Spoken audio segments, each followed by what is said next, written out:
Cool. I'll get us started with the session then, with a little bit of a recap. Your muscles ache from hours of hard labor enforced upon you by your captors. But bruised bodies find little respite upon the cold stone floor of the slave pen chamber you find yourself in. The hours stretch on as you linger in this dark enclosure. From the shadows, a figure creeps toward the iron gate spars. With a gnarled hand missing fingers, the scar-faced drow retrieves a key and inserts it into the lock. You hear a click, and the gate swings slightly open with a creak. "I would not dawdle too long if I were you," says Jorlin. "I can delay the changing of the guard, but this is all I can do for you. Out there, you're on your own."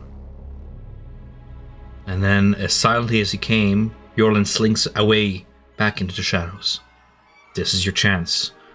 Your fleeting moment to grasp freedom from the clutches of the drow and to defy the cruel fate that has bound you to this place, to this forsaken outpost in the heart of the Underdark. The prisoners sharing the cell with you exchange wary glances. Will you band together and seize the opportunity to attempt to escape? What would you like to do?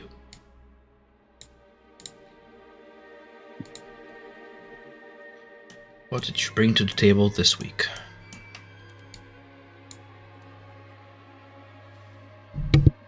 I think I burned a little more than his face.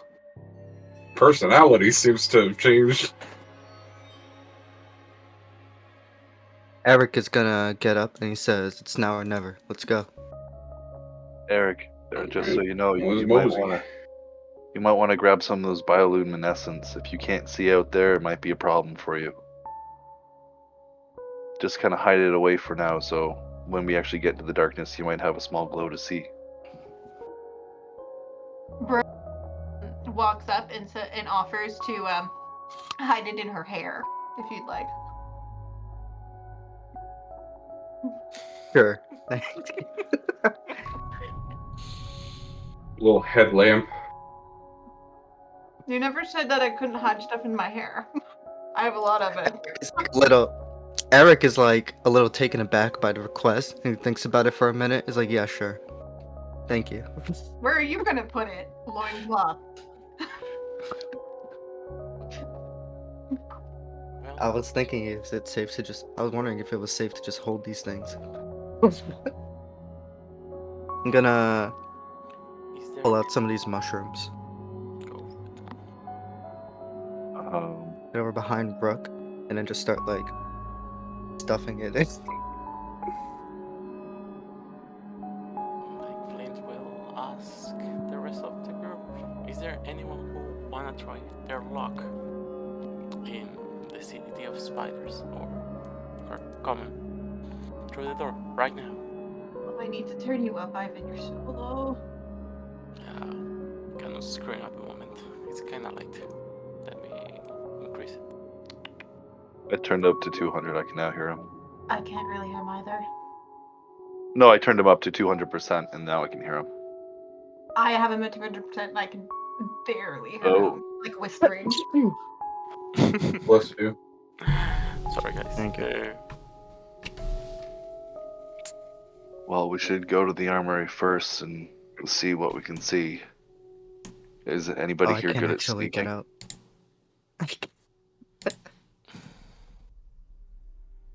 Anybody good at sneaking? But I was going to ask, Shushar, do you know what these plants here, these herbalized plants are? I'm not too familiar with the local fauna, though it is providing a serene landscape for me to meditate in. Does anybody here know enough about these nature and these plants in the Underdark? I do know about it. I have a special connection with it. Sorry, Tom. I roll nature. Just if in case. Roll me a Do D8. I know what plant is that? Roll me a D8. D8. Okay. D8. Not one.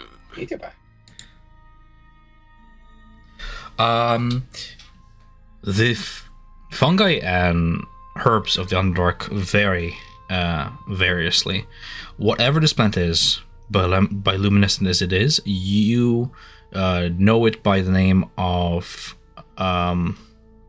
sorry, I'm going to open a later chapter and look it up, the exact name. There it is. I'm sorry, Tom. It's called a nightlight. A nightlight is like this tall, often tube-shaped bioluminescent mushroom that grows to a height of about anywhere from like 4 feet to like all the way up to the ceiling, often sprawling across cave walls and forming these bulbous endings, these orbs of light at the end of them. As you inspect the plant, your claw touches it and it seems to wink out. Another touch, and reacts to your touch again and achieves its glow once more. You see? That's how it works.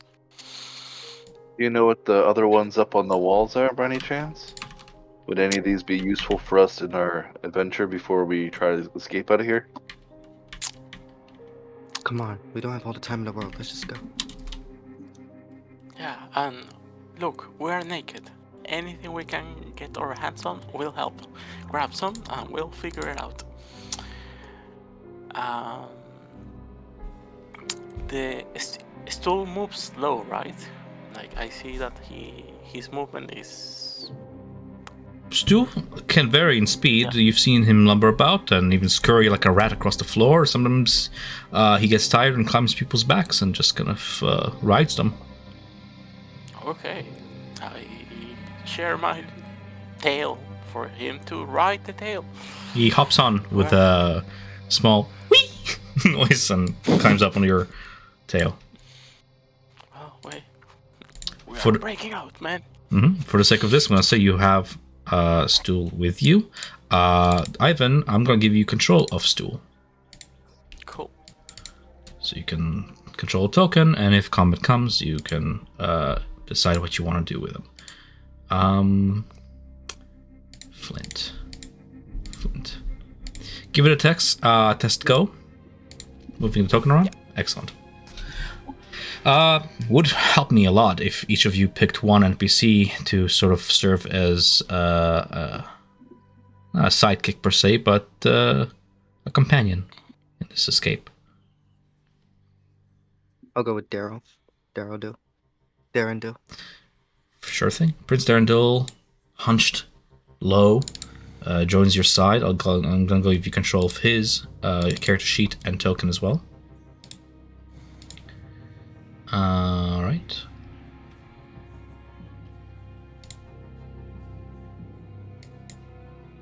I think there are more NPCs than players, right? Yeah, I Right now, think there so. are, because Hunter isn't here. Lorian. Give it a try, moving it around. Any luck? Yeah, I can move it. You didn't see me move it? No, but I'll trust your word for it. Will, which character would you like to tag along with? I'll take. Well, given my background, it makes more sense to do Eldith. Your choice. Eldith joins your side, keen to seek out her battle hammer and shield. The scout melds into shadows along with you. Duma, controlled. You should be able to control her token now. Yep. Greg, you have a preference? Not really. If no one wants a Jim Jar, Jimjar. take Jim Jar. The rogue almost hides completely in your shadow, giving his size. Snickers to himself, excited at escape opportunity. You should be able to move his token now. Megan? I'm gonna take my little prophetic booby-doe. Bito wrings his hands together as he joins your side. Let me edit his token. It's going to be in Megan's control for this session. The rest I'll just have tag along. trailing behind you guys. For the sake of simplicity, I'll figure it out. Okay, coolio. Where do you guys head from here? As you sort of brave the outside of your cage. We should go to the armory as quietly and as fast as possible. Yes, Try to get exactly. some gear. Okay. As you creep across the bridge to this enormous pillar-like stalactite from the ceiling, you see a arched door closed before you in the dark. Below you, shadows move. You hear the creak of webs, and your feet, especially those of you in the front, stick to the webbing of this bridge. Eric, you're walking to complete darkness, I believe. Yeah, Eric is slowly walking forward, and he looks over his shoulder. He says, "Brooke, can you come up here, quick, please?" Brooke comes out, and since we seem to be creeping already, he's like, Eric, do you want me to lead you, or do you think it's wise to take out the glowing mushrooms at this I point? don't think we should take out the glowing mushrooms. I think I saw a spider on the webs below us. Okay. Instead, Brooke takes Eric's hand and starts walking forward. I let her lead me. As Brooke disappears into the dark, Brooke, you see, using your grayed out dark vision, a door before you. Question, Tom. Mm. During the time that we have been here, do the drows do anything special to the doors before opening them? Like, I don't know. Not from what you've been Like, able do to they- observe.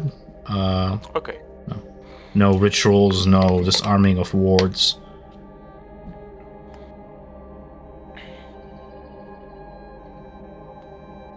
Brooke kind of plays telephone down the line. She's like, there's a door. I'm gonna look and see what kind of lock. And she investigates the door. It doesn't have a lock. It doesn't have a lock. No. Guys, did we just go in? Well, I would say try to stealthily peek in, see if you can get any view. Maybe if there's a keyhole or something. Just open slowly and see if you get a look for anything. Just don't rush in because we don't know what we're going into. Sure. Brooke will try to. Is there a key, like a door, like a keyhole? Well, I suppose No. it's not locked. No. So there's no keyhole. So she tries to very sneakily, crack the door open, see what she can see. You push the strange door made from the strange patterned material inwards. It creaks an inch or two. There is no light within. There's You no don't- light inside. Yeah. I'll open the door for you since... Yeah. I We- can't see anybody in here. Well, then let's go in. There's multiple levels. We need to be very quiet. If Eric can whisper to you what he might need, perhaps you can dress him. Let's I cannot go in stress this enough, quietly. guys, that he's playing in darkness. I just checked his That's vision kind of for a funny, second, and he's the like darkness. literally like walking in black. Sadly, though, from like a soldier's point of view, if we bring out a light, we're literally putting a target on us right now. Yeah. Yeah, So it's fine. you I'll have to hold crawl around in somebody- the darkness. Whether it's me or anybody else, like you're just gonna have to hold somebody's hand. Mm-hmm. So Brooke opens the door quietly, trying to make sure it doesn't creak at all, and leads Eric into the room. You feel a hand, somebody's cold, grab yours, and lead you into the darkness. The hair at the back of your neck stands as you stub your toe into a nearby table.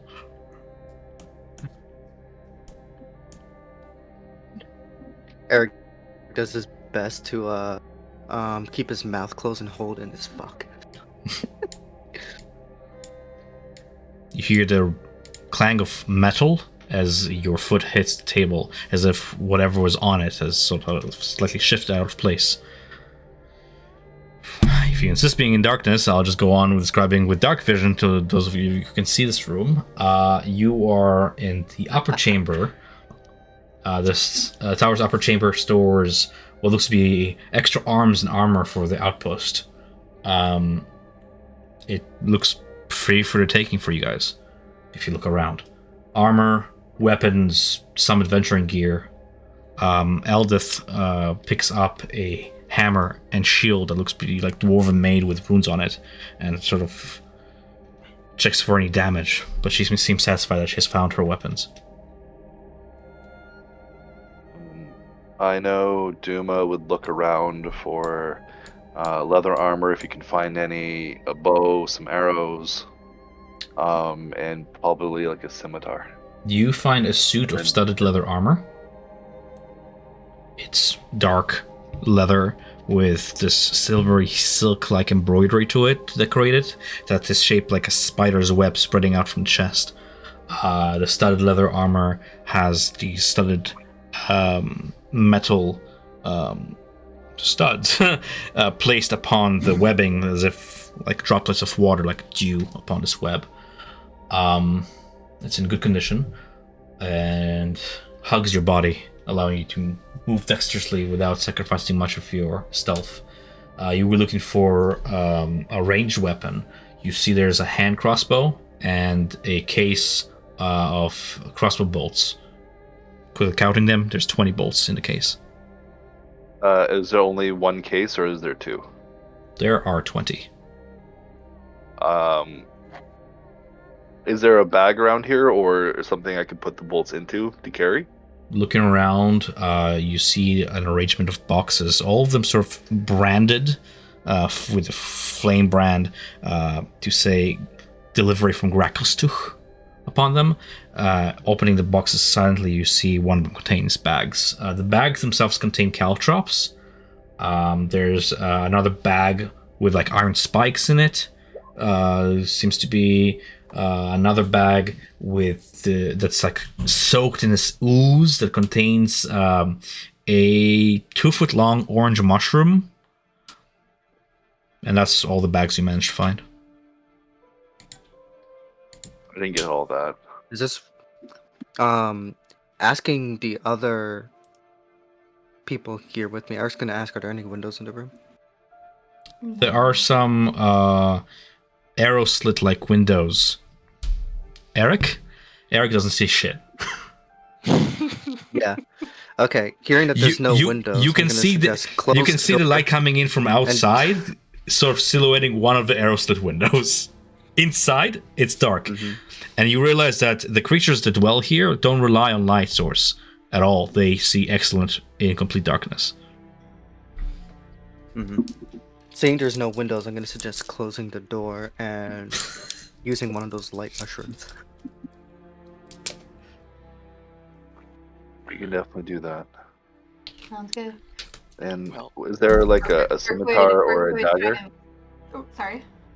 Will, your character finds 6 short swords on a rack and an arrangement of 10 different daggers. Okay. Naya steps aside from the door and ushers the rest of the prisoners in so she can kind of hurrying them along to get the door closed. Flint will look for whatever makes like a shield for his size. As you take time to look around the armory, you get a full sort of inventory list there in chat. Okay, cool. Would there happen to be any regular like clothes? Just like traveler's clothes? Not in the armory. Dang. And take a rope. Would the building hammers be considered tools? And if so, what kind? They would be considered hammers. Hammers are tools. They're not a set of artisan tools in the sense of a complete craft, But anything you can do with a building hammer, you can do with a building hammer, right? If you want to cobble together a broken shoe, you can use a building hammer. If you want to chip away at a stone to shape it, you can use a building hammer. If you want to break open a door, you can use a building hammer. Imagination is sort of the limit there. It's not a complete set of tools, though, if you're looking for like artisan tools. Why? Are you looking for a complete set of artisan tools for some reason? No, I'm just looking for something that I can channel my magic through.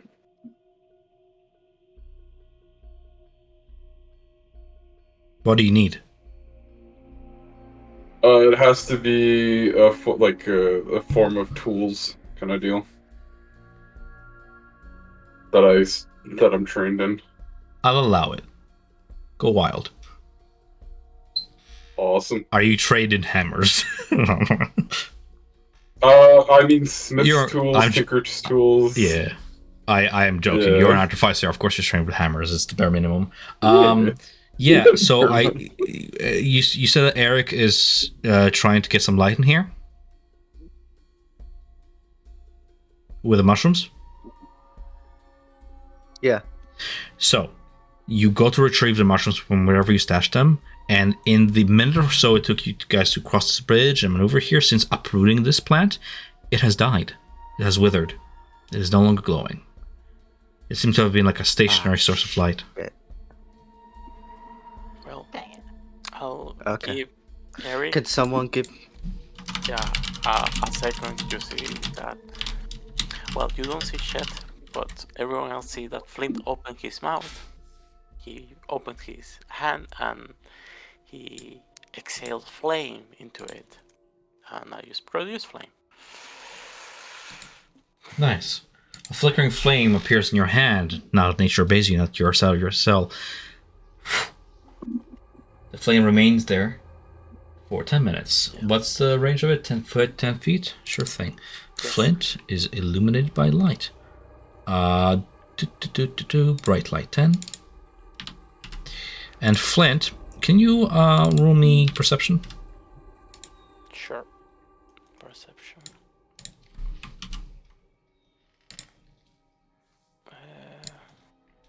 16. 16. As your spell completes, you look around the room, and over here, I know it's a little bit blurry because this map is not the best resolution. It's a set of like this rope-laden, not stairs, a ladder going down, as you're now casting shadows into.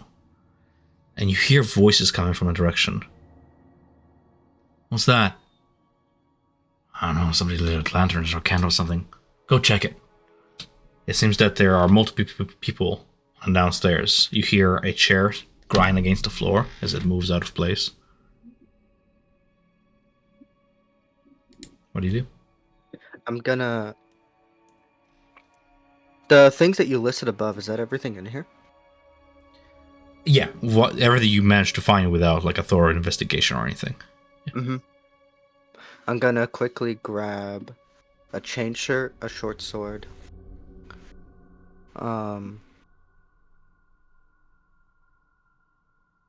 The bag of iron spikes, are those like pouch bags or book bags? Sorry, pouch bags or... Book bags. I don't know what a book bag is, but imagine like a bag with I'll tell you exactly what it is. I don't know why you're asking your question, but I'll tell you how much it can hold if that will answer your question. I was wondering how big it was, if I could put other stuff in it. Yeah, you can put other stuff in it. Okay. I'm gonna say it's like a backpack, yeah. Great. I'm gonna take the bag of iron spikes. Gonna put the rope in it as well and say, hurry up, let's go.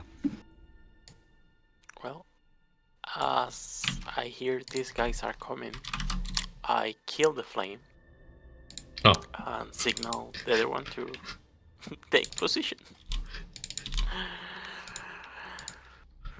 Is anybody there? You hear like a voice coming from this hole. The voice coming from maybe like 20 feet below you. So it's like, there's a little bit of echo to it.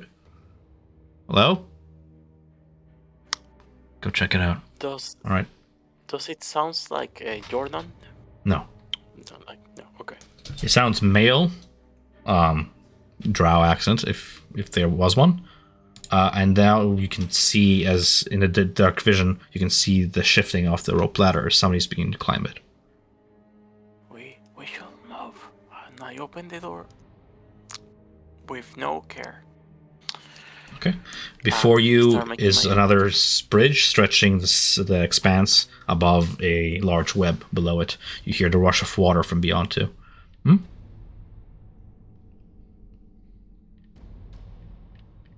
Okay. Does anyone follow me? Or it's flint and stool for the wind? Duma would stay behind him. Where's my character? As we are going to move out of the room, as Oh Brooke my is going God. by, she grabs Eric's hand again and just keeps walking. Thank you. Yes, leave me.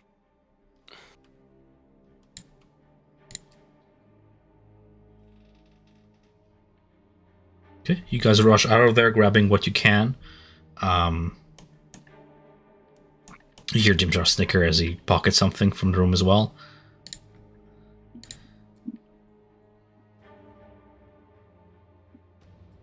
As I'm assuming all of you guys approach the difficult terrain that is the bridge, the last of you to leave is Sareth, and he closes the door behind him.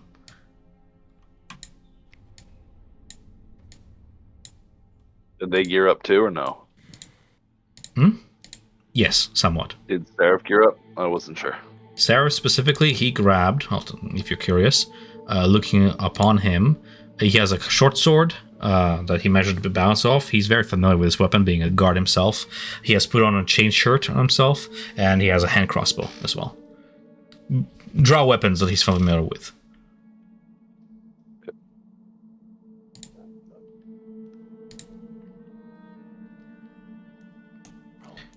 Where you guys proceed from here as you approach the rush of the waterfall to the south of yonder.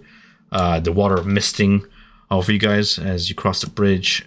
This here is a stone platform that is about 100 or so feet from whatever is at the bottom of this cavern that is sort of disappearing out of your vision. Oh, but was I off of it? Well, this here is a fence, right? It's a very narrow... Oh. Maybe 5 feet across, so you guys will be able to go shoulder to shoulder here across this. Tip, if you ever want to move your token to somewhere that's like not on a grid, you can press Alt and hold it, and then you can put yourself wherever you want. But yeah, to your right is another one of those stalactites. There is a purplish sort of glow coming from the inside of it through the air slits. Duma's going to sneak up to it and be like to Flint, tell the others I'm going to listen into the door and see if I can hear anything coming from there. I look at the stool and pass along, I say to stool. But are we aware what is this building? Or this stalagmite? From what you could recall from your time here, this here is... Check them out now. It's their shrine to Lolth, which Sareth confirms. It's where their priests collect and pray to the Spider Queen goddess of the Drow elves.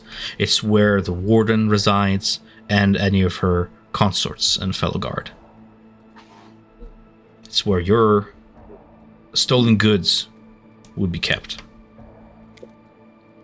Your personal belongings that don't go to the general pool of the barracks.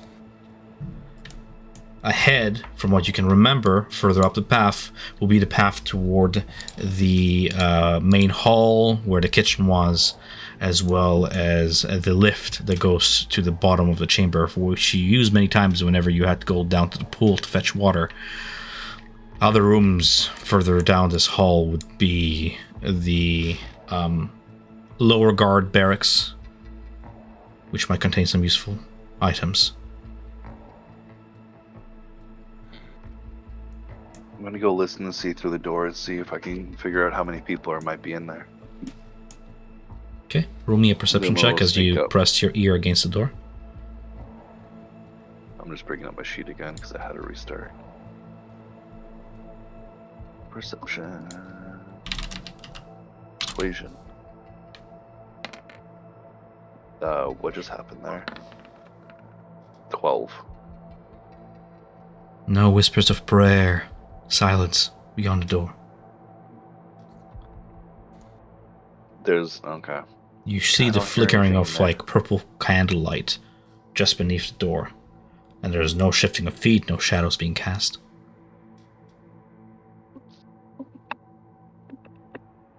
Duma will call, whisper back to Flynn. You think it'd be a good idea to open and see if I can see anything in there? You see that he looks down at his stump, be like, yes.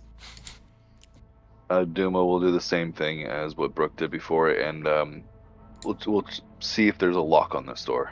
There isn't.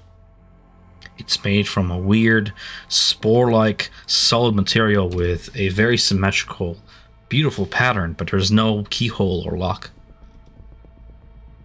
Duma will then slowly, quietly push down the handle and just push the door open slowly to see if you can see anybody inside. Sure thing. Roll me a perception check with disadvantage because you're utilizing... actually, the indoors is lit. Never mind. The indoors is lit by candlelight, casting a purple shade throughout. The floor of the circular chamber is covered by this dark, silken series of mats with a pale web strand pattern woven through them in this silvery thread. In the middle of the chamber stands a giant spider. Is it a moving giant spider? It's very still. In the candlelight is the gleam of its black eyes sort of reflecting the candlelight as it's looking at you. Its many legs sprawled out. Freaky. Well, if we have to go in, we should bring the others up. It's lit. I don't know if this spider is dead or alive, though. Yo, guys, it's lit in here. Get in here. Get the blind one. While we're waiting for them, sort of do their scouting, I'm gonna put on the chain shirt. Sounds good. It doesn't take you less than a minute to don it. It's just a series of interconnected links of the silvery metal that you put beneath Before your I was clothes and thinking just it'd be, your vest over them or something. Oh wait, no, you're naked. Just iron rings on your bare skin. And gloves. Just you're getting your skin pinched here and there. Kellogg was naked. I thought we all had like basically the equivalent of underwear. Sure, but like you know, rags. Yeah. bare chests. So it's like just fucking. Every now and then you have to like walk you back straight, not to like pinch the folds of your skin with some of the iron rings. But it will save you from death. Probably. Those of you who don't know, you can just drag and drop things from the compendium over onto your sheet if you looted anything from the previous room. Oh yeah. Speak now if you have any trouble with that, and we'll fix it now. But other than that, yeah, as the door open, Eric, you can see Salvation ahead. There's light, candlelight. Hey, Eric, you want to go in first? Brooke's over here. You can, now that the door's open, you can maybe see something. Prince Daredevil yeets himself don't over the see cliff. Oh. What do you mean? Right here is where you'll see something. Yep. Anyway, the room says I described don't. it. Yeah. Yeah. Where did you go? You disappeared. Do you have a token? Hey, he could have bugged out. My token might have disappeared. Anyway. Yeah, you're back now. Back now. Up here. Ninjas. I was controlling something, but Prince Dwendala. It's the total immersion. Duma moved off to the side so Eric can squeeze by. thank you.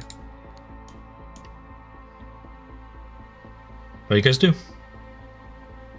There's a giant spider in there, so be careful. I don't know if it's alive or not, but we have to go through to find our stuff. You wanna like throw a dagger at it or something? Well, it's just I mean, standing there. It might be in a daze right now. We don't know. I don't know if it's alive. It's in a state. It looks surrounded by almost a ritual in a way. So I wasn't sure if someone can sneak on by, but I'm not really a frontline man. Yeah.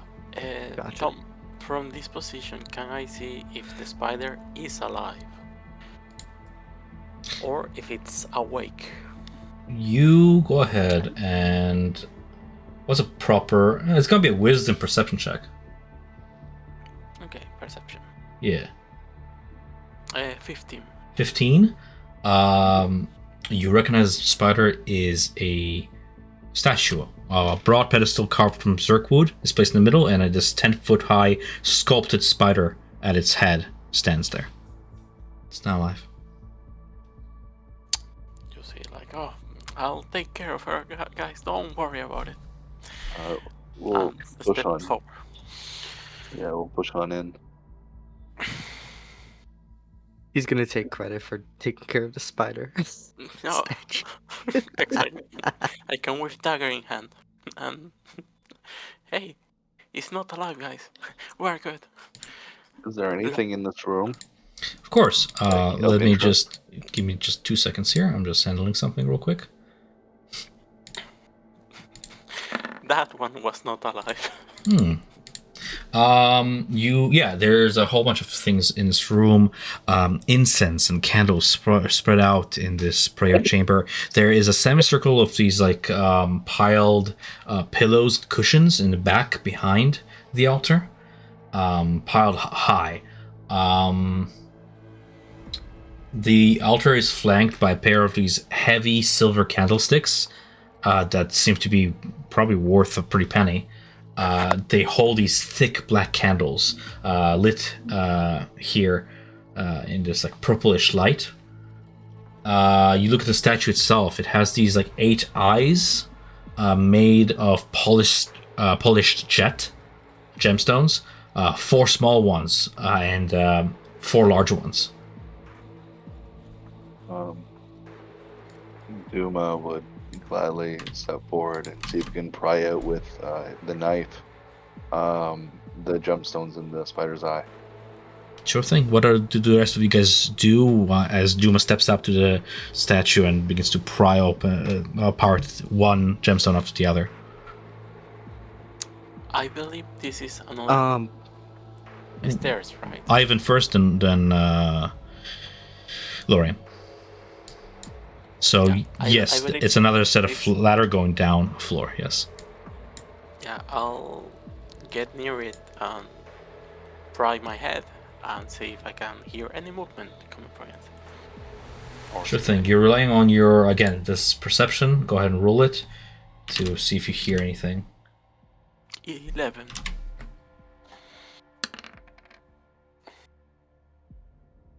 Silence. From downstairs. Lorian? Okay.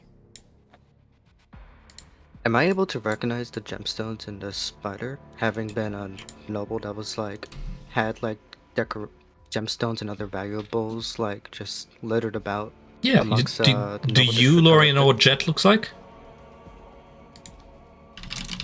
No, Can you what see it right looks now? like? Jet. Oh, you can. Yeah, I can see. There's light in here. Jet is this pure black gemstone that's very common even on the surface. When polished, it's very pretty, very onyx-like in color. If I'm just gonna post in chat a link to an image. Jet. There's small pieces and 4 more large pieces. They'll fetch 5 to 10 gold each, depending on the size. Pretty. Okay. Yeah. I'll help Duma start pulling out the eyes. For sure. Megan and Greg, what do your characters do? Burke is going to go and investigate the little hutch shelf thingy over here. Sure. Go ahead and roll me investigation as you look through it.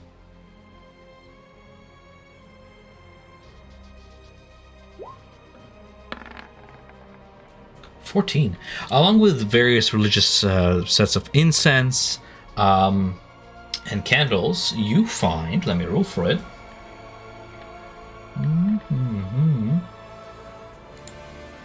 Roll me a d10.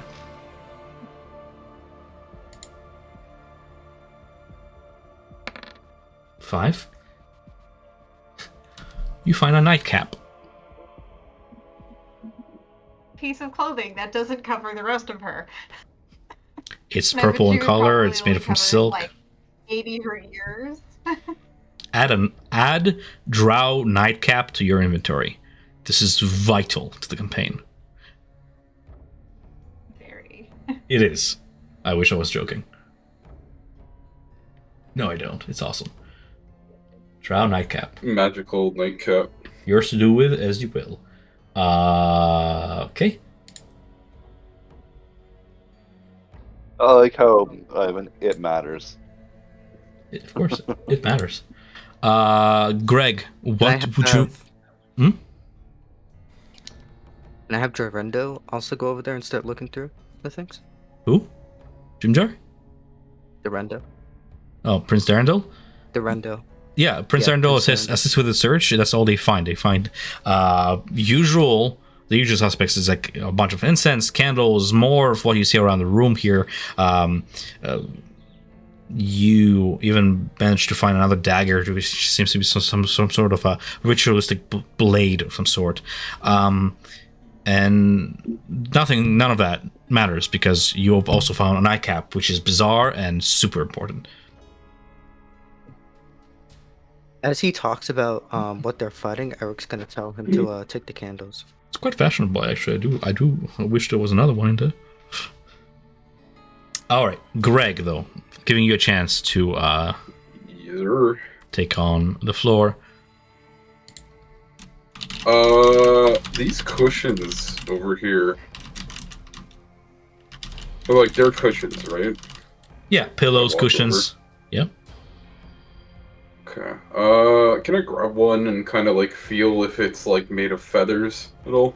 Sure. You scrunch it, and you find that it's not filled with feathers, but it is soft to the touch, silken. You go and grab one to hug it close to your body, and as you lift the pillow, you see 8 red eyes look back at you, and a set of mandibles just chitter out as a giant spider begins to, a real one, live one, hairy and everything, begins to unravel itself from its little cushion nest, little pillow fort there.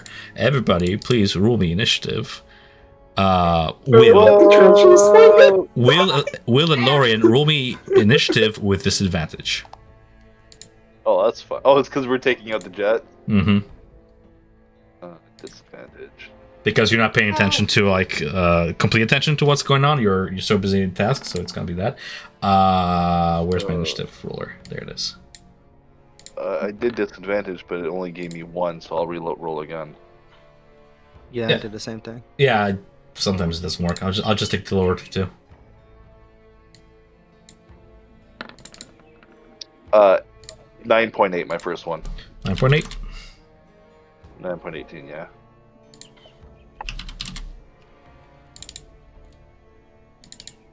Now, were we supposed to get a pop-up of like the sheets for our control? Oh, there it is. Open character. Okay. A selected character is not in your journal. Yeah. So you don't have access to their combat abilities. Reason being that their actual sheets contain spoilers. Do you want them to be in combat? I mean, Estol looks like a tank, so yes. No. Who do you want to be in combat? I feel like Bibido can kind of like, she'd like be like, here, stay in this corner. Okay, he's gonna go ahead and withdraw his light crossbow. Megan, if you're curious what a light crossbow does for Bibido, he has a light crossbow in hand. And that's all he has equipped, and he has a set of leather armor. So on his turn, I'll go ahead and have him roll initiative and join you.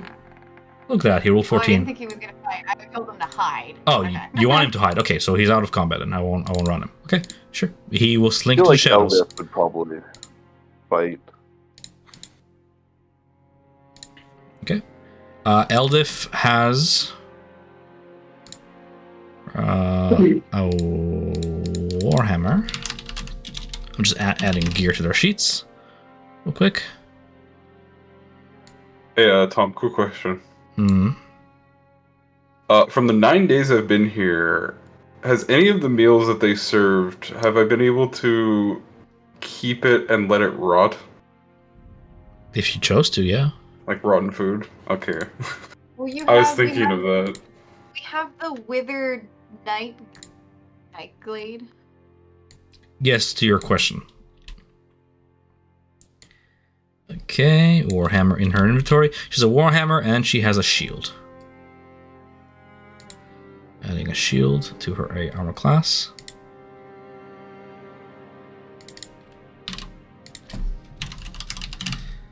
Excellent. Okay, and roll initiative. Okay, Eldith is in combat. Stool is not a combative figure. Jim Jar will go ahead and cower away unless you want him to fight, Greg. No, I'll let Jim Jar use his discretion. Right. Jim Jar's personality is more like the roguish, sneaky type. He likes to attack first and strike once. If he's caught and surprised, he tends to run and cheer you on. So we'll have him not be in combat for the sake of this. What's that? Ront definitely fights. Absolutely. Ront is always down for a fight. Ront rolls initiative. Sarah rolls initiative. And Shushar is a pacifist.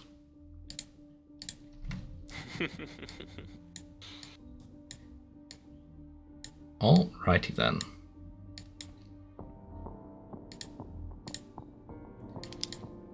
Top of initiative and true to that. Darts, roll me. Did you roll perception against the pillows, or did you just investigate them to see if they have feathers in them? I just was investigating for feathers. Question: do you need feathers for any of your spellcasting? Correct. Okay, I'll keep that in mind. For 2 spells, I need an owl feather for identify, which I'm not too worried about, and a small feather for featherfall. I got you. It's just chef's kiss. I'm keeping it in mind. Okay. Spell. I'm gonna change something. I'm like, Okay, it will all make sense if they had feather. I'm like, what feather creatures are in the Arndark though? But don't worry about it. Okay, so true to happenstance, we have you at the top of initiative. As I'll put some combat music on. Greg, to begin. What does darts do? Okay. As a bonus action, can I pull out the tarantula I caught? Yeah, tarantula I caught, and just like talk to it and be like, listen, can you tell your mother here that we mean no harm? Roll me animal handling. You attempt diplomacy with a giant spider. I'm just looking to see if we roll natural 20 here. Your attempts at diplomacy with a giant spider fail. Nonetheless, you still have your action. Yeah. I'll be like, worth a shot. Yeah. Freaking Tash. Tash's caustic brew. Fair enough. As a stream of acid emanates from your hand. Fourth, you use the rotten food as a spellcasting focus. You just throw like a rotten fucking soup at it. Yo. Turns to caustic. Go ahead. You roll the damage there. It's a DC 13 dexterity save, right? Giant spiders are quite dexterous. Yeah, I rolled that damage for 4. Very nice. Nice. I rolled for my save a 10. With a hiss, the acid burns the creature for 8 damage. Tom, The spider doesn't appear in initiative. I don't know if it's hidden. I fix. There we go. Now it's in initiative, right? Number Yes. 12? Cool. Anything else on your turn, Greg? I'm obviously, if I disengage, it will get an attack of opportunity, so I stand my ground. If you disengage, you don't, but you don't have any action to disengage, so if you step away, you will get hit by attack of opportunity, yes. Oh, yeah, sorry, that's what I ment, yeah. I don't have the ability of, like, using it as a reaction. Or But you can certainly try. I'm like, I know, fight back. Hell no. Draw dagger. Fair enough.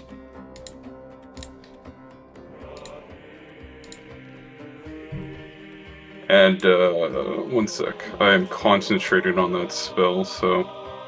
what indicator do you want us to use for concentration? It's a little thinking bubble that looks like this. I'll show you. Oh, I need to add the... Okay. I need to add my special ones because I don't... use whatever you want for now. I will add icons come next session. Or after a break. Okay, like this kind of deal? Yeah, sure. You're concentrating on that spell, no problem. Yeah. And it's covered in acid. I'll this use. is perfect. Yeah, I'll use a little. Yeah, exactly. I'll use a little green icon to indicate that it's covered in acid. Eldif will go ahead and not Shadow Battle Cry because that will just give away your position. With her stout feet, she'll go ahead and rush in past our kobold into battle stance and try and form a front line, attacking with her warhammer.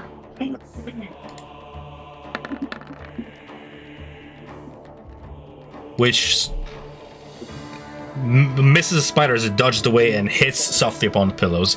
As it hits the other pillow there, it bursts and you just see this cloud of feathers just throughout the room around you, Greg.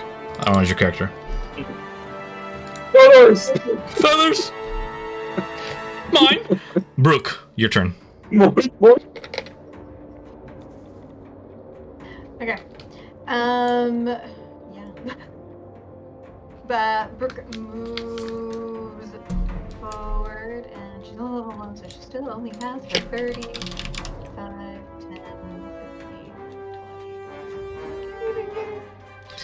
15, 20. Full movement over here.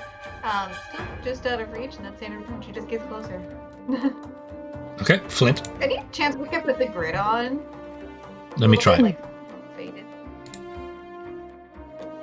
Hit them with the gritty. Gritty.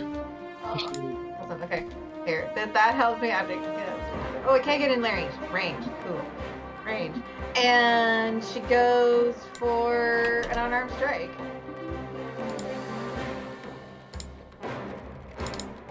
Unarmed strike. Contesting the spider's dexterity, you nonetheless hit it in one of its many weird bulbous shapes that you can see coming out of its abdomen, and you realize it's an eye. You hit an eyeball of this multi-eyed spider. Straight in the eye, go ahead and roll damage. That is straight up disgusting. That is disgusting, yeah. Why are you rolling a dice? I thought unarmed strike was 1 plus your strength. Oh, you're a monk. No, Right. Not for monk. Monk. I'm monk. Nice. So you hit it for 6 bludgeoning damage. Nice. Unless you have anything else to follow up with. Yeah. And then, because I'm monk, I can, when I take the attack action as a bonus action, I can hit again. Again. Nice. That's another hit.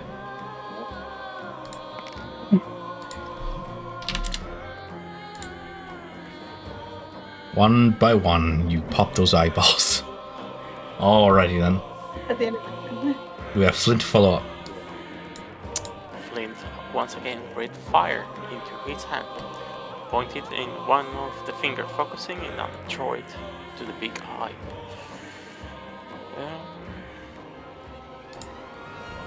Because the crew is doing their work, is 13. Does it hit? A 13 misses, unfortunately, as it sails and ignites one of the pillows. It was a good attempt, though. No, my feathers! The morale of the crew is going down, so Flint goes back. That's it. Alrighty then. Focusing all its remaining eyes upon you, Darts. You see this spider hisses in your direction. Its glance landing upon the gemstones, rattling in your wherever you're keeping them. Loincloth? I don't know. I don't know where you're stashed. Yeah. It's gonna go ahead and focus upon you with a web attack. Rolling a natural 1 to hit you. The web sails past and sort of coils around the spider statue behind you, and then it lunges forth for the bite attack, rolling an 11 to hit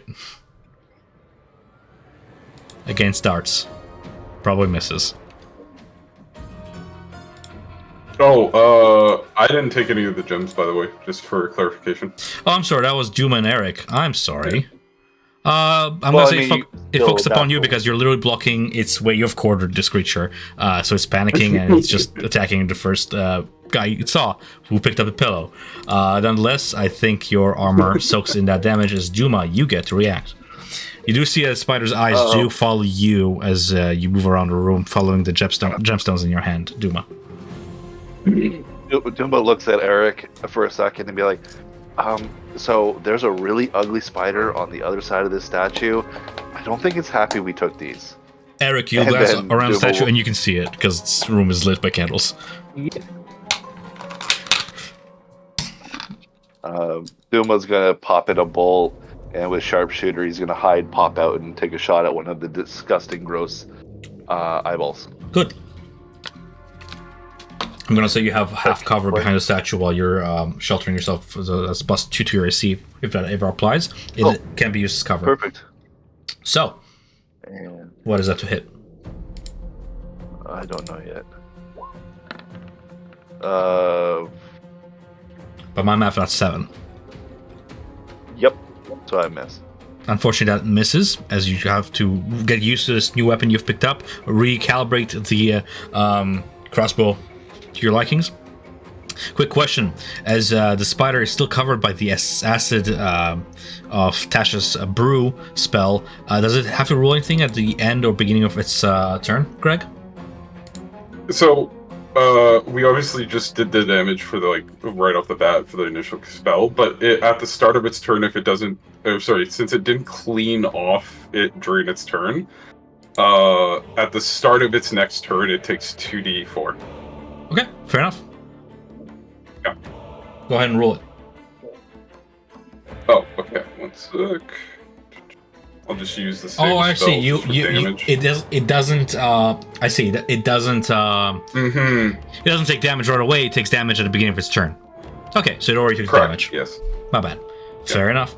So Duma, as your arrow flies, whizzes past the statue and misses the spider by mere inches there. Do you just take cover, or do you want to follow up with anything else? I have nothing else I can do. I don't have a bonus action to shoot. I'll just reload for the next time. Reload. Fair enough. Just coach down. Okay. Eric. Eric grabs the short sword that he picked up in the room before, runs up to the front lines, gonna take a swing at the spider.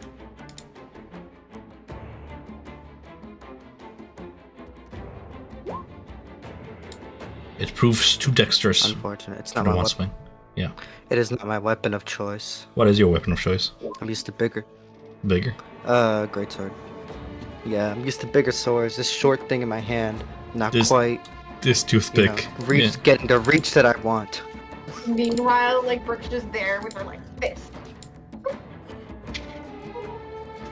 All right. Anything else then to follow up? Nope, that's my turn. Okay. You see Ront at shocking speed charges forth across the room, runs past Duma and the kobold, and bashes fucking forehead first into the spider's head, and drives a short sword into its abdomen. Actually, no, he retrieved his great axe. There we go. from the armory. He manages to sink the great axe into the abdomen, but it doesn't seem to hit anything vital. Nonetheless, he is swallowed in the battle of fever, as he is joined by Sareth, who slinks into the room, into the shadows of the candles, takes position, and with the crossbow takes aim and fires.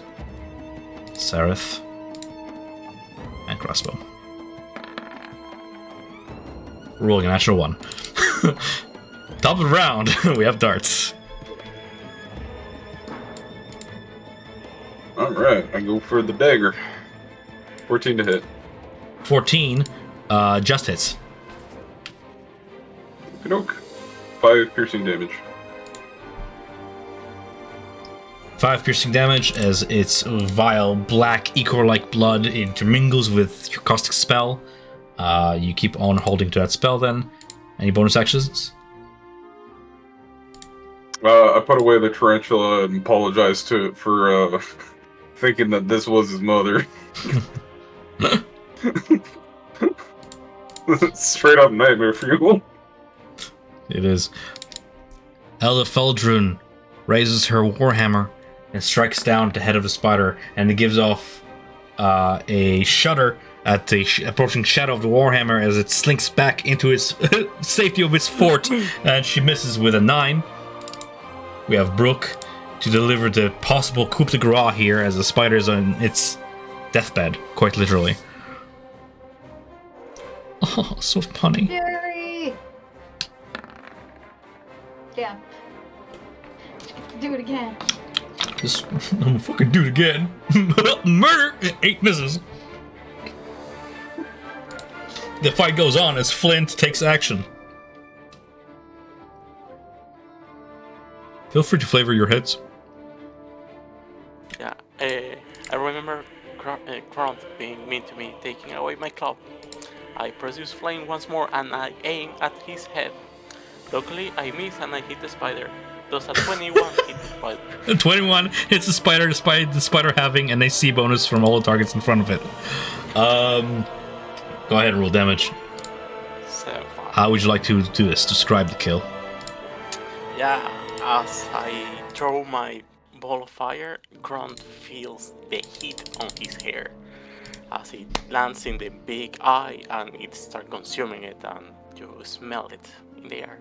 The spider does like a backflip onto its back and its legs curl inwards. You see Ron turn around and one of his like sideburns is just singed. He's like, nice one. Oh, yes, exactly. That's Oh, yeah. what I meant. I don't no longer need this. I suppose you can have it back. He tosses you your club-like metal rod. Now that he's retrieved his great axe. I missed you. Alright. As calm settles back onto the chamber, we have a dead spider in the room. You can smell the smell of roasting meat, like scent coming from a spider. And all around it, slowly falling as the room becomes quiet, are these feathers now settling onto the floor quietly. I pick up as many feathers as possible. You pick up enough feathers that you will require for your spells. Yeah. Yay! What kind of wood was the spider originally made of? It seems to be some sort of spore-patterned material, and as you're sort of feeling it, you realize it's like a polished, hard mushroom stalk that has been sort of shaped. Whatever passes for trees down here, this special zerkwood, as it's called. Special sort of mushroom that grows here from which they make furniture or any other sort of infrastructure material. There's carpets on the ground. Some version of carpet. Yes. How big would they be compared to like a person? Bigger than a person? Like cape sized, or I'm gonna drown. Megan, what would you like to do with the carpet? Would you like to make a cape out of it? You can. I would make a cape. You tear the cape off the floor and tie it around your neck, and now you have a spider silk pattern cape. purple. Flashbacks to Juggimo's game. It smells like feet. Yeah. Hey, you guys all picked up armor. She's still in her underwear. Thank you. Yeah. Wraps it around her like it's a shawl. I mean, we're all still in our underwear as well, just wearing armor on top of it. The point is you got something. My armor doesn't even cover my legs. I'm just wearing a chain shirt. Ron turns around to a lot of you guys. He has like a spider leg in his one arm, his great axe in the other, and he just sort of takes a bite out of the spider leg like it's a chicken wing. Delicious. Finally, some good fucking food. I'll stick with the mushroom stew for now. I'll stick. More for me. Duma will cut off some of the arms of the spider and put it into one of the bags. Roll me Think it might be 2d8. burnable. You will need to track food and water if you are to survive in the Underdark without starvation. You managed to harvest. How much you take is your choice, but all in all, you managed to harvest 12 pounds of food from this creature. To survive, in general, a creature of your size, which is all of you, needs to eat 1 pound of food and drink 1 gallon of water a day, lest they suffer exhaustion from starvation. You have 12 pounds of food. You have also a lot of mouths to feed.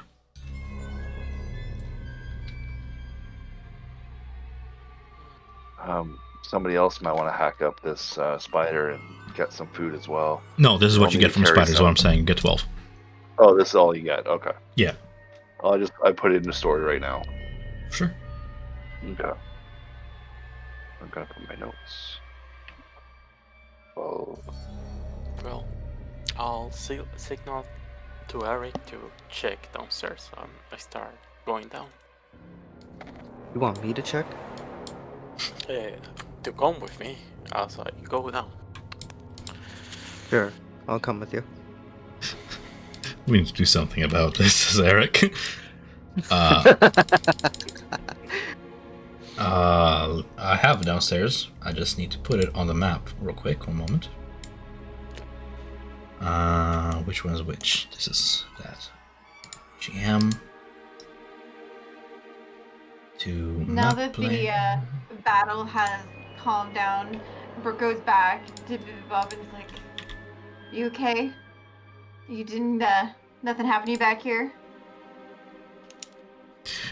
I am perfectly safe, as ordained and as prophesied.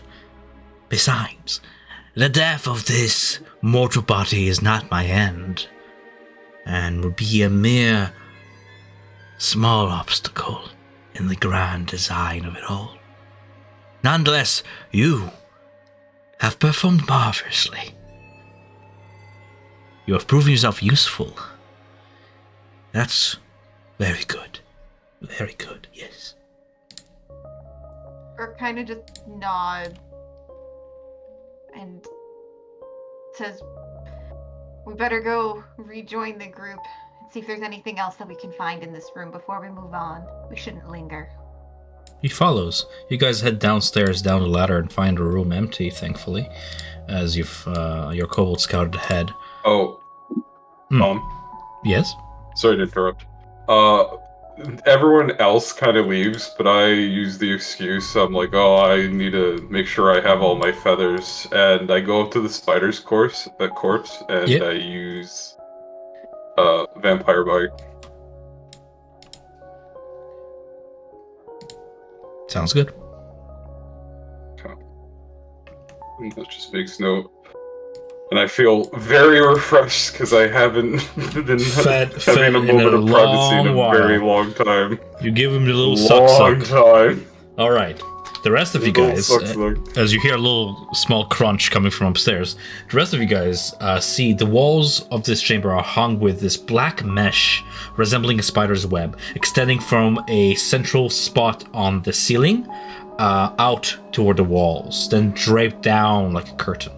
Thick woven mats cover the floor, while a low platform is covered with cushions and pillows to make this broad divan-like bed. One side of the chamber contains a small table with 2 chairs, while the other holds a small shrine to Lolth, draped in this white silk. Finally, as you rejoin the group, Darts, you see a heavy chest of black-stained zirkwood sits at the foot of the bed. Oh, you guys see these details. Brooke goes up to Eric and is just like, Eric, whether we go back to the other room or maybe there's some in this room too, but maybe you should get some candles. I actually did get some candles. Mm-hmm. You did? Perfect. How many candles were there? Roll me a d4. That's how many. There was 1d4 plus 2, because there was 1 each already lit on the candelabras. So if you stole from the candelabras as well, you have 4 all in all. And are you carrying them on you right now, lit? No. I would have put them in my bag. Since we have light in these rooms. Yes. The light in this room is coming from a sole hooded lantern-like construction that sits on the table over here. It's hooded with this purple-like, almost glass material, and another candle burns within brightly. Other candles are sort of arranged all on top of this bookshelf here. Oh my gosh, there's so many of them. Oh. a lot of them have like burnt really low, so you'll have to roll me if you want to loot more. Not all of them will be like useful to you, but if you take a whole bunch of burnt out candles, stack them on top of each other like a tower, it'll make one whole candle. That's how that works. Yeah, I'll try to loot them. That's how that works for sure. Okay. Potpourri. Add another 1 candle. You do that thing where you take all the burnt out ones and you stack them on top of each other and you mush them into one wax column. You're like, yeah, this works. Yeah, works. 4 beautiful candles and 1 fugly ass fucking Quasimodo of a candle. Kill me. Ugly ass candle. Yeah. 1 ugly candle like in your inventory. Sorry, what was that, Megan? Is it the bookcase? Yeah.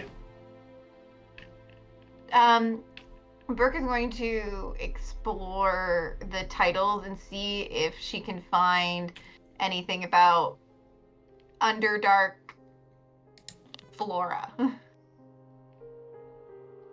Go ahead, roll me investigation. It's going to be DC 10. Very easy to see. There's a chance of failure because you're not guaranteed to find what you're looking for, but it's not outside of the question that you might just might. Not her strong suit. Anyone want to help me? Unfortunately, Ilvaro's personal collection dwells more on the religious side. Drow worship, dark rituals and such, bargains with dark entities. And the teachings of Lolth, not so much on herbology. Doesn't seem to be her forte. You do find something. You find a diary written in Elvish, if you're interested. I do. I know that language. Oh, you do? Then you can clearly see this Drow's diary offers insight into life in Menzoberranzan. If you were she starts moving through it. Okay, like the last few pages, like the last few inches or something like that, or like the beginning. Okay. You get to like a passage written by Ilvara in her penmanship. It reads, "Station is the paradox of the world of my people, the limitation of our power within the hunger for power. It is gained through treachery and invites treachery against those who gain it. Those most powerful Menzoberranzan spend their days watching over their shoulders, defending against the daggers that would find their backs. Their deaths usually come from the front." You figure... Kind of chuckles. Huh? Oh, sorry. You chuckle to yourself. Yeah. No, I'm just going to say that while the contents of the diary are personal to Ilvara and not super useful, aside from insight that you might gather, it is paper that you might use.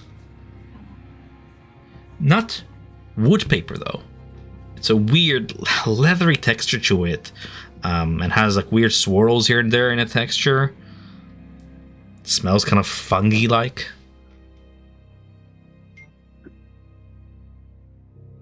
I start lifting up the pillows on this bed And is there no spiders? You find no spiders. What you find is a velvety mask. No spiders here. You find this weird looking thing.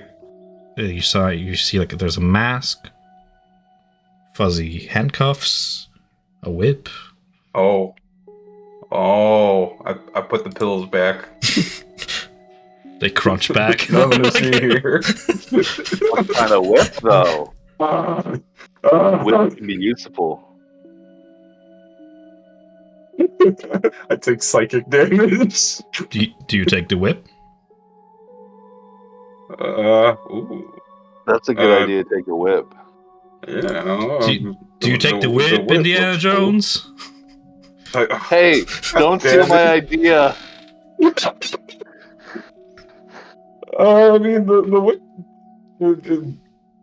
It looks. Does it look like a long whip, or does it look like a whip with like multiple strands, kind of deal? It's wicked. It's like a nine-tail. Oh, well. Like we're talking like a scourge. Yeah, I'll pick it up. Okay. Yeah.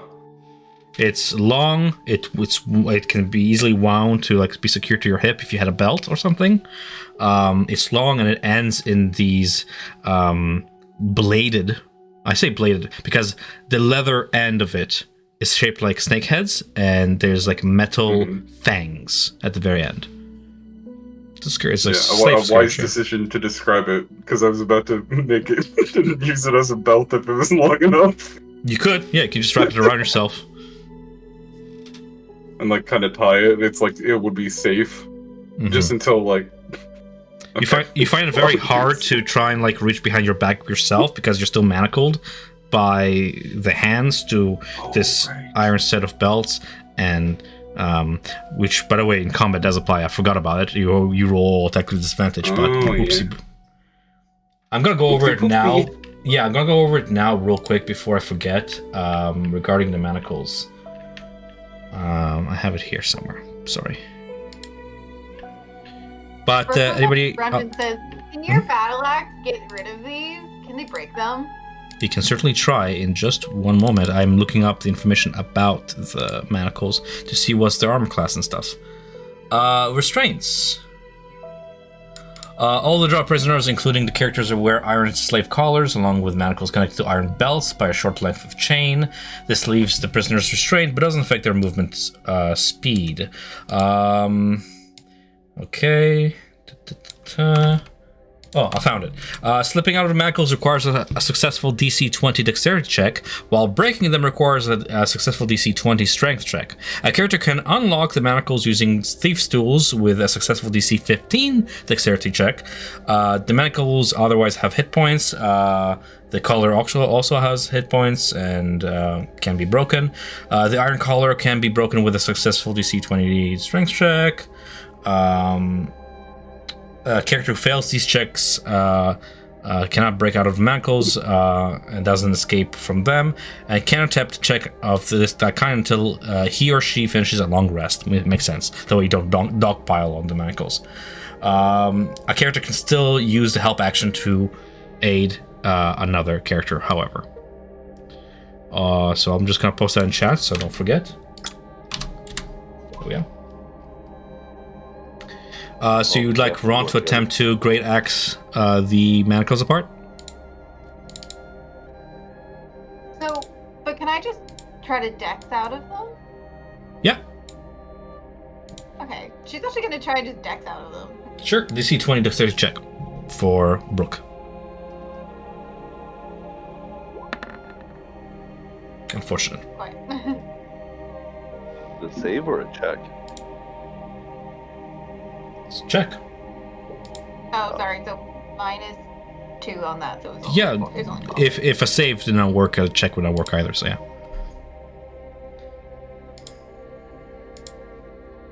We should definitely find lockpicks. It'd probably help, but She kind of just like struggles a little bit, and then just like drops her hands down to her down to her thighs. Kind of huffs a little bit. Huff and puff. You said right here's a chest. There's a chest at the foot of bed. Yeah. Is it locked at all? Seems like so, yeah. Do we have anything like lockpicks or tools perhaps we can find in here?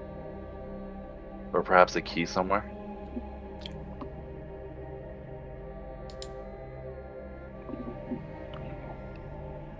I think we have a battle axe. Well, let's say go in at the side then. Don't go straight in the middle because you can break something. Laurent, do you want to do the honors? Sure. Just break it. You got it. Break it on the side. Okay, Ront is going to attempt to break the locked chest. Closing other sheets, opening Ront's.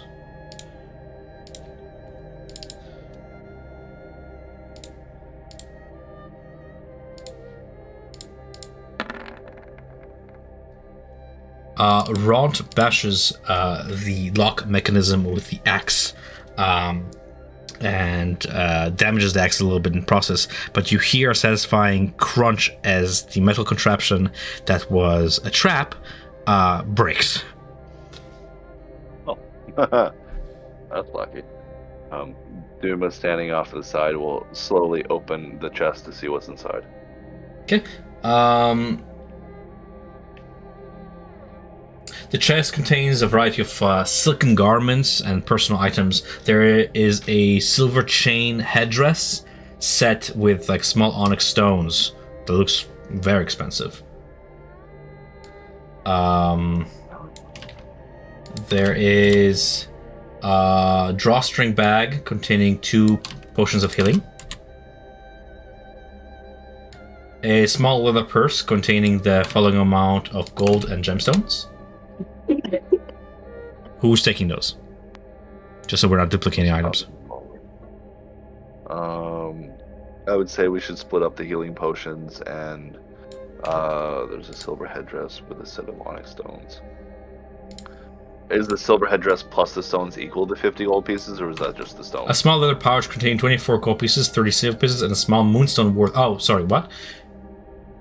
The silver chain headdress set, is that all together worth 50 gold pieces, or is that just the stones? All together. Oh, all together, okay. You find a component pouch, very useful for you guys spellcasters who need components. The component pouch serves as pretty much all components. Does anybody need a component pouch? Any cantrip components you might need, anything that comes to mind, this pouch seems to contain. Ilvar is a very powerful spellcaster of some sort. I'll grab the component pouch, even though I don't need it. Would there be any in the component pouch, because I eventually will need it, but is there any unique type of wood in there? Do you need a unique type of wood for one of your spells? Eventually when I hit level 2, because I'll need it like a druidic focus of like a special type of wood and stuff. Is that what it says? A special kind of wood? Yeah. It's I can actually read it out to you if you want. It said spell focus you have. Did he cut druidic off? focus of a special a mistletoe, holly, a wand, or a rod made of yew or another special wood. I wasn't sure if there was like a special wood. Yeah, Zerk wood is a special kind of wood. It's special to the Underdark. Okay, if there was Zerk wood in there, I would Furniture all around you made of Zerk wood. The drawers, the table, okay then. The chairs. The chairs. Yeah. I'll take a chair leg then. There you go. Aside from the component pouch, you find a spell scroll. It seems to be necrotic, necromantic in nature. But to identify it, you'll need to roll an Arcana check, or somebody who's more proficient with Arcana can try it. Just take it for now. Is that everybody's call? Yeah, we can take it for now. I don't know. I'm terrible in Arcana. Okay, so I'll give it a try. Thank you, I Ivan. have seen the world. Go for it. So Try, guys. Worst case scenario, you fail and you get some information rather than not. It is a spell to raise the undead. Cool.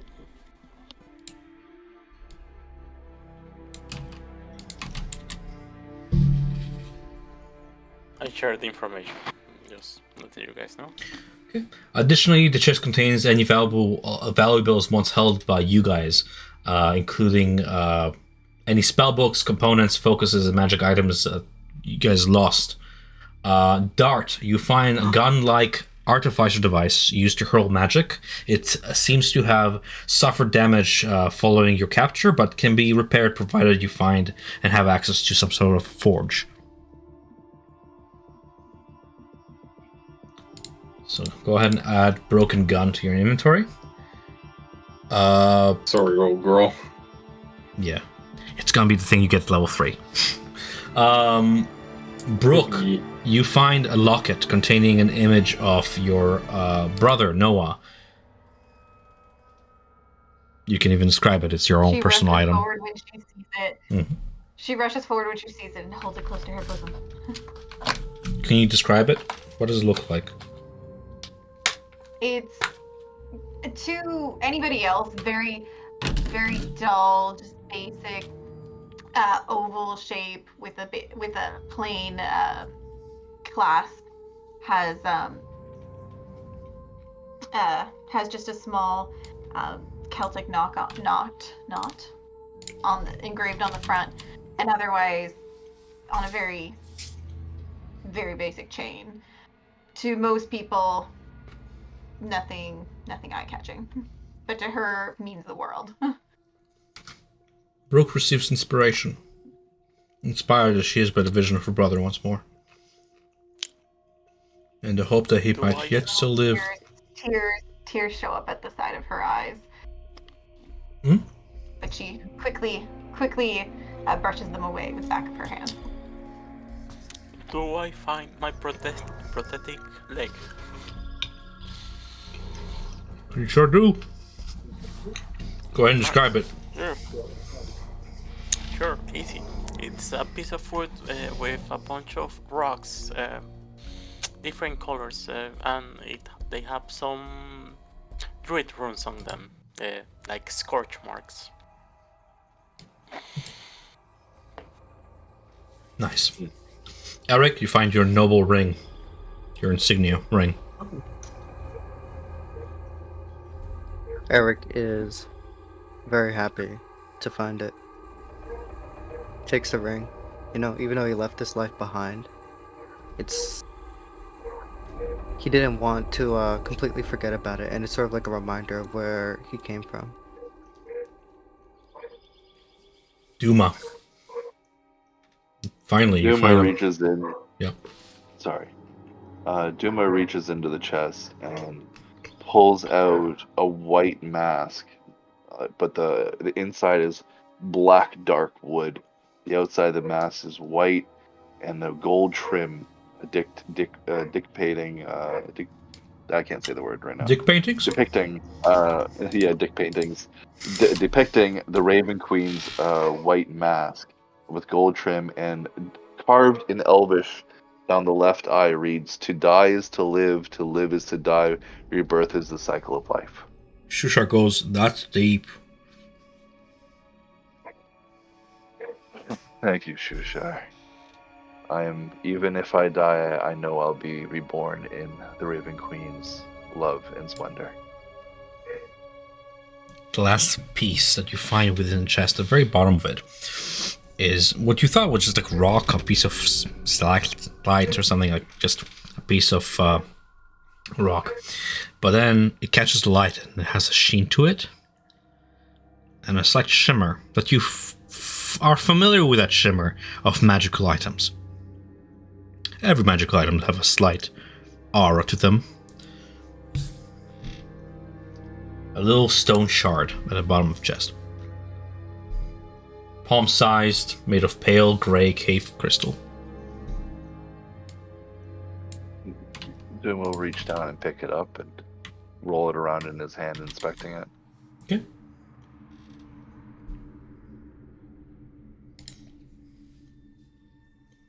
copy that down. Paste.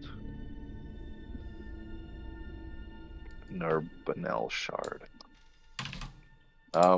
Does this shard feel strong? Does it feel like it's breakable? Like, what's its density? Out of curiosity. It feels like a rock, so solid. Yes. Okay.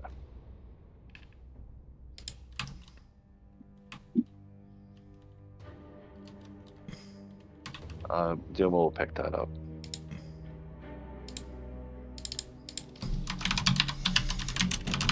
Okay. Does anybody think they can inspect this? Flint, do you think you might be able to figure out exactly what this is? I sure do. Is it with an Arcana check or? You can attempt a con check. You can describe to me what you're trying to do, and then I'll tell you what to roll, right? Yeah, sure. I'll try to check the item that is being passed by me. Sure. You can recall Arcana or History, your choice. You know, I have seen plenty. I have heard more. So, 13. History. Wow, nice. You have heard of these keepsakes being kept up by the drow. Historically, named Narbundel, it is a huge stalagmite in the city of Menzoberranzan that serves as their clock for its inhabitants. Throughout the Sunless Underdark, Narbundel shards are used by drow and their servants to tell time. You know that a wizard operates the clock somehow. But how can you operate stone? Without an identified spell is your guess. But you know this is the Narbundel shard, and you know they somehow use it to tell time. We definitely keep this then. Maybe somebody will be able to figure out what it is in our group. Are you describing this, Flint? Like, obviously, like, within earshot of me? Yeah, I'll share the information. I'll be like, I've tinkered with arcane arts and whatnot, and I got the ability to identify it. I just need a pearl. Maybe Well, down here we can find one for you. Maybe over there I see another dresser. Perhaps we can see if there's anything in there. And she points across the room. Shushar adds, and if there's not, the dark lake, the bottom of which perhaps contains that which you seek, or other bodies of water that contain clams.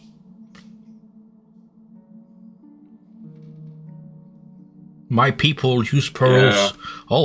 The Kotoa, the fish folk, use pearls all the time for their spells, and they live by the dark lake. So, if you don't find one by then, you'll for sure find one. Should you heed Shushar's advice to go to his home village? It's probably Okay. just clothes in there. But, I mean, Brooke, if you want a new outfit. True. I did mention a bunch of garments. Darkness just remember. There's a woman Darkness is just remembering what's underneath the pillows, and he's like, oh no. Well, maybe you can offer that to her. That might be her, what she likes. Brooke kind of looks back at the guys and just like, I'll see if maybe there's more options in here, and investigates this dresser. Sure. See if she can open it up. You can open it, it's unlocked. More clothing, various dark drow drapery, robes, garments. Most of them are black and shades of deep purple in color. A lot of them are ritualistically revealing, others are more reserved. So you have your choice of pick as you raid your warden's closet. Yeah. I'm going with drow women are tall, if I remember. And Brooke's kind of short. I guess not super short. So on you, a robe will be like a full-on kimono. Trailing behind you. That's hilarious. Perfect. Use a dagger to hem it if you want. Cut it up. Yeah. Maybe it'll Yeah, fit. she's gotta come. Yeah, she grabs some. She tries to go for the most form-fitting ones that she can find, knowing they'll still be probably a little bit big. And she hems the bottom of the pants, and I think she's gonna probably try and go for something that's sleeveless, if that's an option. To try to not encumber herself more than as little as possible. Okay. Can't block the twisted fury. You find a sleek, form-fitting clothing that you were searching for, don them on, and feel that much less cold. Roll me a D8 as you're browsing through her personal belongings. Might find something useful again. 8. Nice.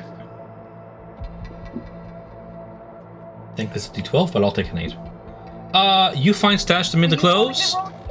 No, it's fine. Yeah, I know. Stashed among the various clothes is a bottle of what looks like fine fungus wine. Cool. This counts as 1 gallon of drink.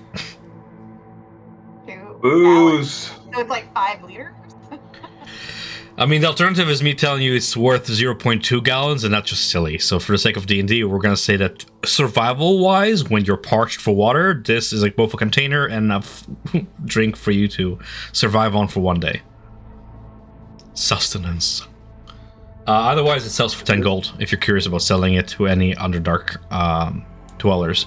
That's what you would estimate it would be worth if you were to compare it to regular wine, but you get that information confirmed by Jim Jar and other natives of the Underdark. Okay. Should you inquire? Sorry, So you said it was a gallon of mushroom wine? yeah, a bottle of fine fungus wine, 10 GP.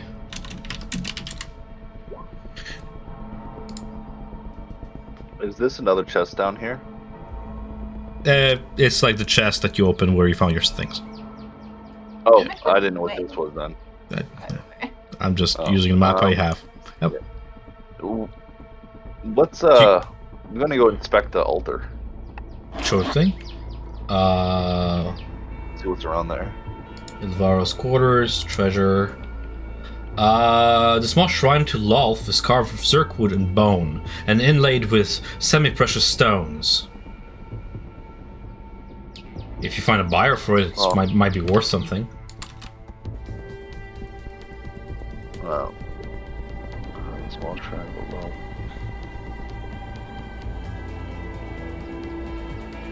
Heavy. Oh, heavy. Well, so semi-precious stones, or in total again, worth 50 gold if you could carry it.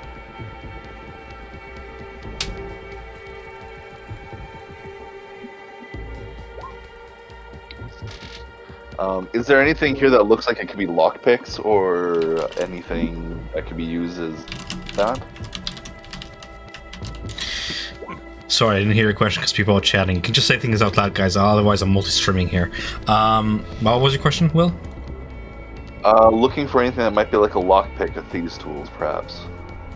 Roll investigation. Oh man, I suck at that.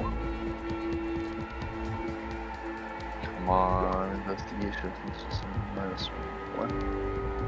2. Ilvar was not lockpicking kind, it seems. Okay. You look about the room, and you've just about searched all of it. There is the way back up, and there's another way down. Seems that there's more than 2 stories to this stalactite. For the record, Tom, totally fine that it's a gallon. That way she can share. Okay. Doom was going to quickly try to break his restraints if it's possible, like slip out of it. Mm-hmm. Dexterity. Nope, 14, I'm stuck. Mm-hmm. Shitty. I'm gonna ask Ront to try and break my manacles. Okay. Ront, the NPC, will go ahead and approach you and pull at the manacles with his strength. +3. I rolled a 5. You got this, big guy. I rolled Damn a it. 5. malnutrition getting to you? Fucking dwarven maid piece of shit. I'm It's going okay. with Elfith didn't take that well. She doesn't take anything he says well. Duma will lead. Meat. Duma will lead You're down saying to Eldeth. Duma lead down to Eldeth and said, "Orcs can't stand up to anything dwarves make." We got some meat for the first time in like 2 weeks or so. We'll have a proper meal tonight. Try again tomorrow. Tom. Hmm. I'm gonna use my Vampire Bite bonus and do a dexterity save to see if I can get my manacles off. It's safe to check, but sure, go for it. Oh, 6? So it would be 11. They're They're made to contain in prison, unfortunately. Damn. I feel lucky. I'll try to melt my manacles away. Okay. Sounds painful. 9. Oh. 9. Doesn't melt. It does. Your cantrip, unfortunately, does not have enough sustain to melt the manacles fast enough before the scald of hot, branding iron begins to hurt you to the point where you have to stop. You are almost there. You've almost managed to break them, but the pain too much, and it just broke a concentration. You have to stop. Or you can try pushing through it. Actually, Flint, I have a thought. I'll push through it if You push through it. Roll me damage. Sure. 3. You deal 3 damage to your manacles. Okay. They don't break, but you deal 3 damage to your manacles. Okay, I'll keep that on track. Mm-hmm. I will keep that on track. Don't worry. Yeah.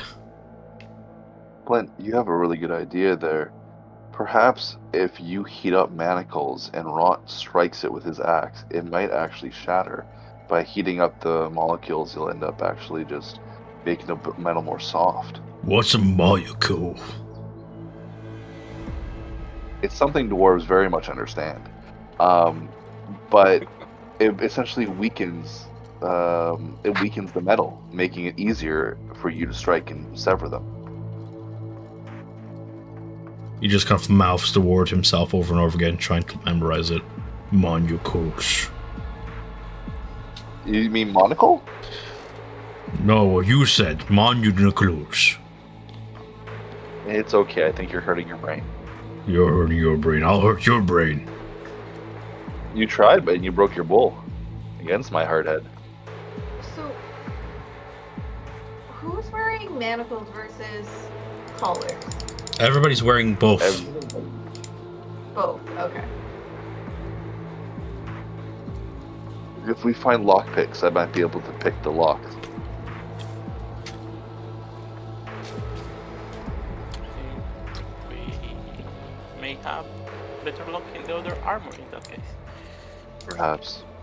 I think we should inspect perhaps the other floors in here. There might be something else for us to find.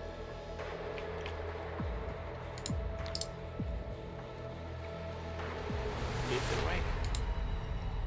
Alright, Duma will, I guess, head down? You head down. Is this the middle chamber? Okay, we'll head down. You head down and you hit solid floor. This ladder does not climb any lower than this. You are at the bottom of the stalactite. We should definitely investigate this area. The lowermost and smallest chamber of the priestess's tower belongs to the commander's lieutenant, the leader of the elite warriors of the outpost. But he is missing. For now. Luck be on your side. The chamber contains cushions laid out across floor mats, a small carved table with 2 chairs, and a sturdy circular chest, to put it briefly. You said this is the head guard? Sorry, I'm doing this for my notes. The lowermost and smallest chamber of the princesses belongs to the commander's lieutenant and leader of the elite warriors. True Vandry. Rook, Runk. There's another chest. Smash. I'll play that adventure for you, sure. He will attempt to smash the chest. He has the great axe. If he wants to lend me the great axe, I'll do it. No, she's mine. He says, as he bashes the great axe against the top of the chest. It's no good.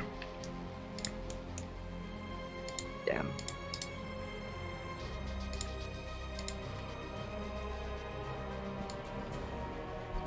How heavy is this chest? That depends on its contents.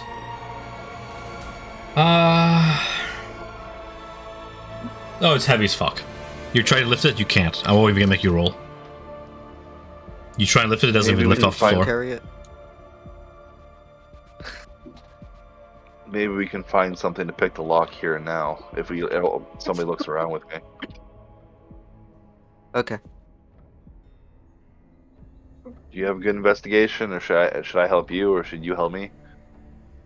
You go ahead and look around. I'll help you. Okay. Advantage. Investigation. The papers. Oh, Are You- are they there? So, sorry, I was waiting for Will's roll. I didn't pay attention. What was that, Ivan? The papers and maps that appear are in the tables, or are just for part of the illustration? I'm gonna say they're there, yeah. I'll get right on that in a second. Will you find a construct of metal, elongated, that might serve as a lockpick, but it's not. It's a pen of some sort. A clicky pen. Would that plus a dagger work as a makeshift lockpick? Makeshift. Your DC will be higher, but it makes it possible.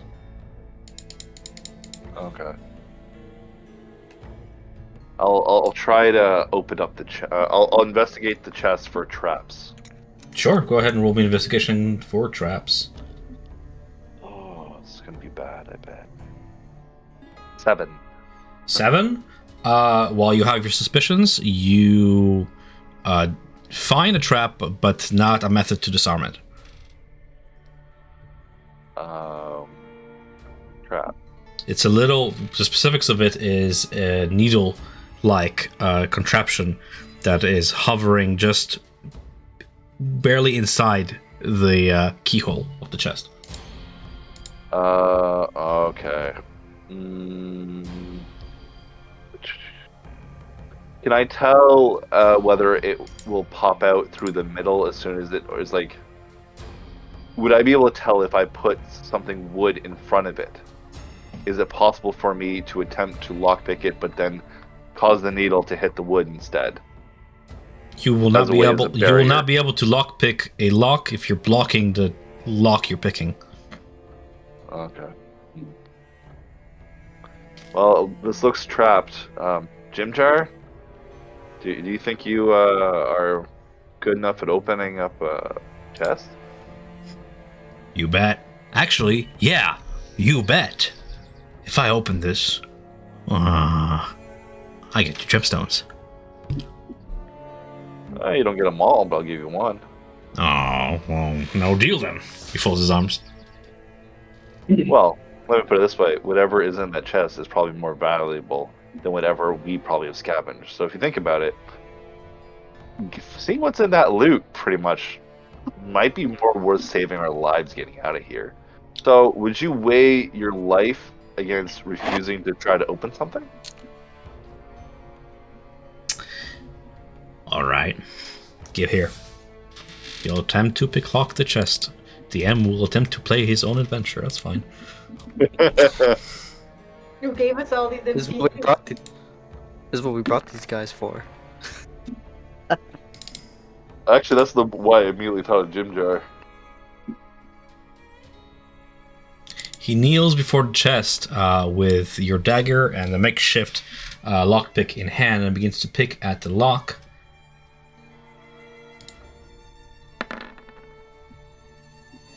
You guys see me roll dice even though my rolls are hidden? You see the actual physical dice? Nope. Good. You You hear a satisfying click and the shifting of gears and more clicks And then you see the glint of a needle pierce his hand as he goes, ah! Oh! Stops breathing and drops to the floor. Oh shit. Jim Well, Oh my god. Okay. that's unfortunate. You see Flint bring out of his tail a lemon, and he put it in Ginger's mouth. He opens his eyes as he's eating a good berry, or force feeding a good berry. You are Did you say forced. that came out of your tail? Yes, my prosthetic tail. Oh, okay. As you shove your tail lemon, into his paralyzed mouth, he doesn't swallow. Well, I think we'll be carrying him out. Well, Since the shit. Well, let's put it this way: he Remember disarmed he the trap. Your sacrifice will not be in vain, Jim Jar. Well, no, And as I before say we that, I'm gonna start take it. talking like that, Burkos investigates and verifies if he's dead or if he's perhaps paralyzed or petrified. His muscles are seized, but his eyes are moving in his socket, watery, wet. He's holding in crying tears. He cannot move a muscle. His jaw is stuck like half open in a half silent scream. He's alive, breathing shallow breaths, poisoned by the needle. Oh, thank goodness. Look at the bright side. He's alive. The We just need to chest carry can him be around. opened. Well, the trap's now disarmed. Because now the trap's disarmed or been used, Dimo will try to pick the lock then. You succeed without having to roll. I think You take the time to pick the lock. Oh, The the- chest is open now. Okay. Well, he'll open up the chest and look inside. Okay, you do that. The rest of the people do what?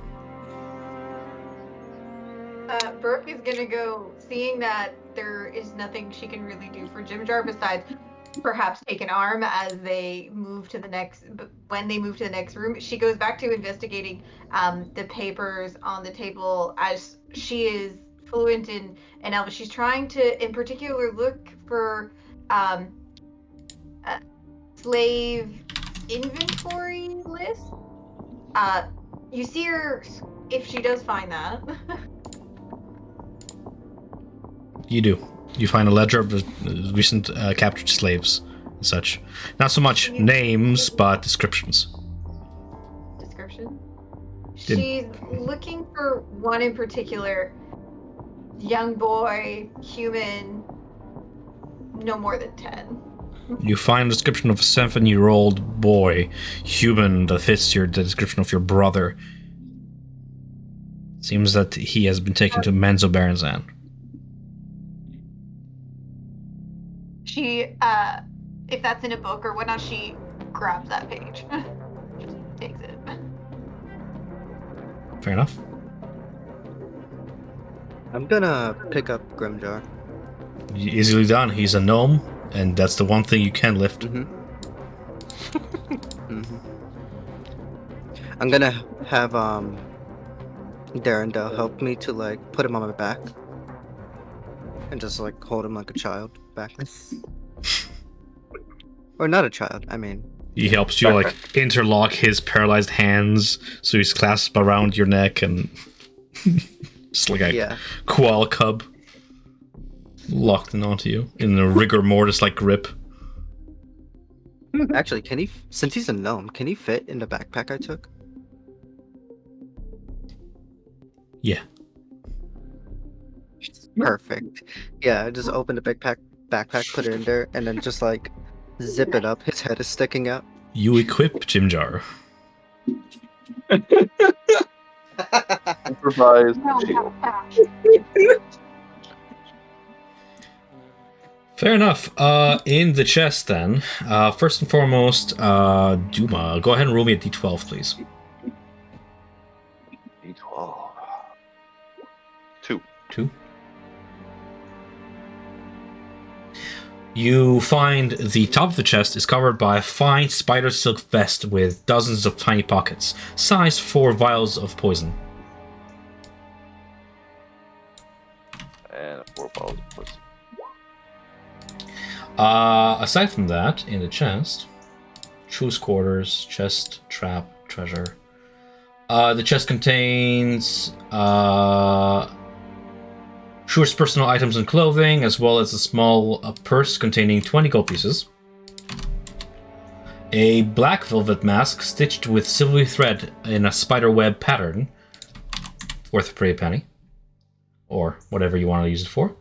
A set of bone dice engraved with elvish characters, also worth a pretty penny, or to be used as you will. A small black velvet bag containing spider-shaped onyx brooch, and a flask of strong, syrupy blue liqueur of some sort.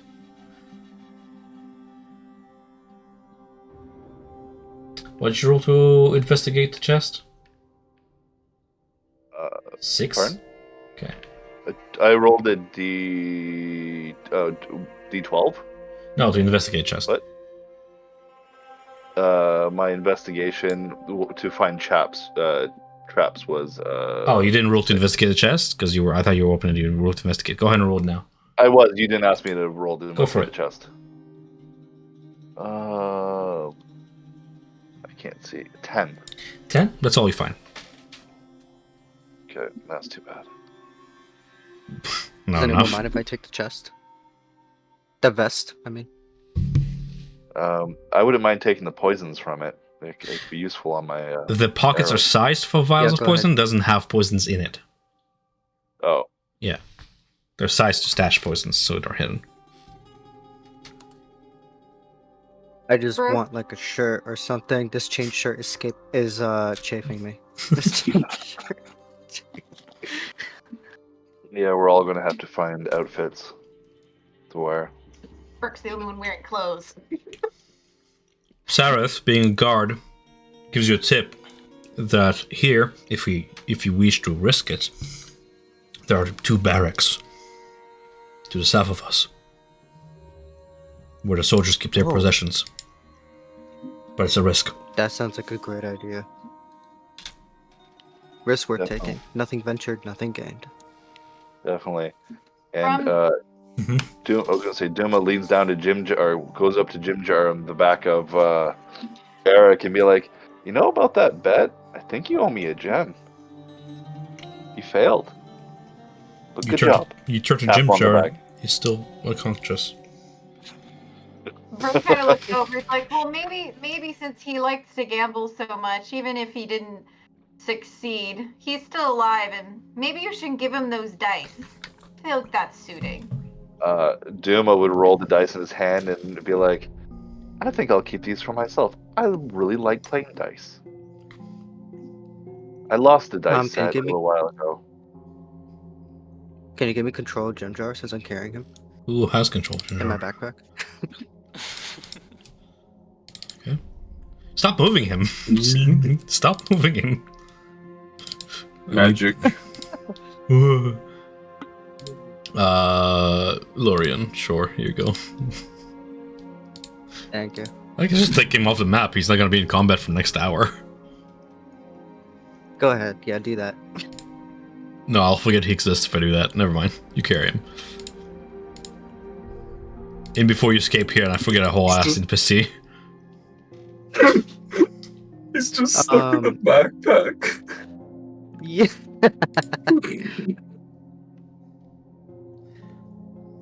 Peeking out through the door, is there light on the other side? You'll have to climb back up to the first floor.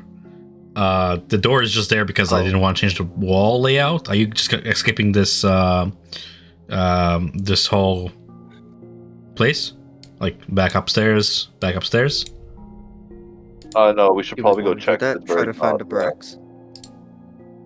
I think we should investigate the very top floor because there's only one more floor for us to check, right?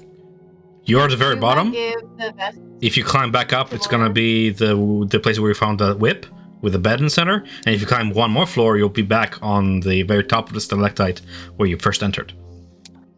Oh, If should you we need go back up to the? if you need a previous reference and chamber you look at the map, you'll see that the middle stalactite is where you guys are, right? Oh, I would say we should probably go up to the top or the middle chamber to see if we can find actual clothes that might fit us. That'd be a little bit better than our rags. Just I real don't quick. think the middle chamber had a dresser, if I remember correctly. Yeah, full of women's Isn't that clothing. where... Oh, it's women's clothing. Yeah, and to be honest, Would you be able to find simple pants and a simple shirt that's not too feminine? It's a little snug around the loin area, but yeah, you find something like that. Okay, at least some clothes to put on instead of having these rotten garments around my crotch. to be honest, I'm putting Flint is women's like clothing this on my most sheet. of the time. Eric and Duma are cross-dressers. Ooh.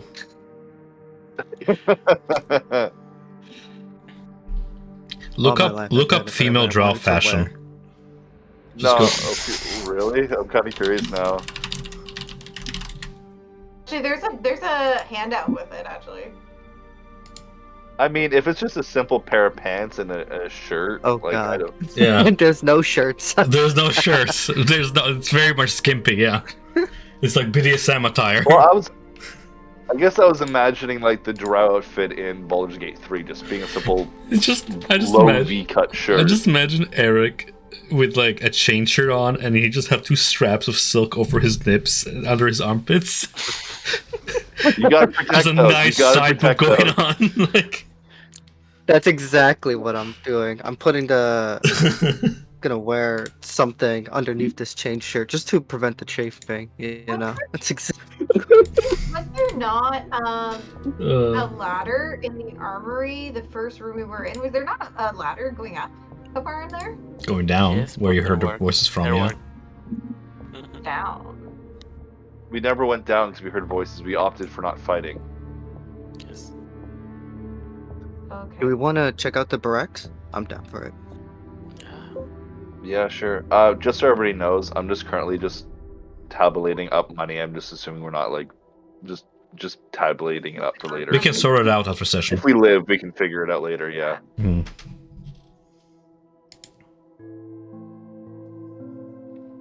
Sounds good. Let me lead the way once more, Eric, as I walk out of the barrack of the temple, or this place. Right, so out the door, Eric, you asked me, is there light? There is a source of light here, around the corner. Seems to be some sort of a bulbous glowing fungus that they have put on the wall, but not much light other than that, to seeing as the drow navigate the darkness quite well. Flint, you're on point. Perception check with disadvantage, if you don't mind, Sure. before you move up. Once more, Brooke grabs Eric's hand and drags him through Thank the you. door. 10. 10. Because you're with dark vision. 10 beats my 9. You see, at the very edge of your dark vision, a figure has lumbered away from you in this direction. Its size sort of matching, silhouette matching Prince Darendil, one of those quaggoths. A servant. It seems that you have just snuck back outside just as it passed into here and in this direction. Recalling upon your time here as a slave, you know that quaggoth slaves tend to roam out in the open, being very obedient, and there are always two operatives near the lift in this direction that operate the lift that allows for the raising and lowering of this cage from the bottom of the cavern floor to this perch you find yourself in. Okay.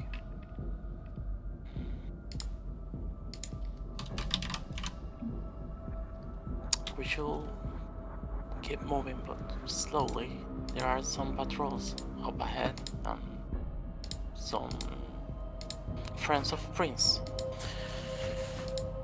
Okay, Try to- we'll be quiet. Should we try to stealth it? Hmm. Okay, let's move slowly. Slowly and quietly. You keep an eye out on your surroundings as you navigate. The towers are concealed by this thick web of giant spiders, a web stretched below them, so that only the lowermost part of the stalactites are visible from the cavern floor. So you guys don't even see where the bottom is from here. With a small amount of dim light used in the outpost, it's practically shielded from the cavern floor below. So if there are any guards below, they don't see you. You walk along the length of this stone cleft, yeah, you are about a few feet away from the main hall. You know, just by the layout of this place, that to the south of you, in this direction, are the barracks. Okay.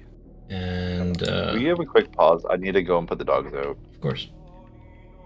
Sorry about that. And these are like sort of the officer quarters, here and here, further down. Flint, I'll have you stop you there unless you wish to stealth past the quaggoth sentry stationed here by the lift over yonder. Sure. Let's stop here. You can do I'll be right that back. quick too. Sure thing. If we need to take a break, we can take a break. Snack break. Yeah. Yep.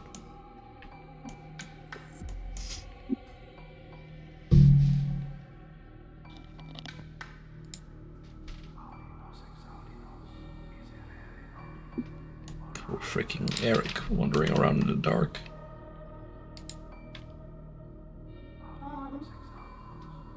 Did you try any fun drinks yet?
I'm back. I have a question for you about the table. Mm-hmm. How do you feel as a player? How do you feel about the randomness of entering a room and the DM is instructed, roll a die. If you get a certain result, then this is who's here. If you get another result, then they're here and also somebody else is here with them. But if you get this other result, then there's nobody here. The chance of nobody being in the room is bigger than the chance of somebody being in a room. How do you feel about that? I like it personally. It feels like the world is alive. Mm-hmm. Nice. Okay.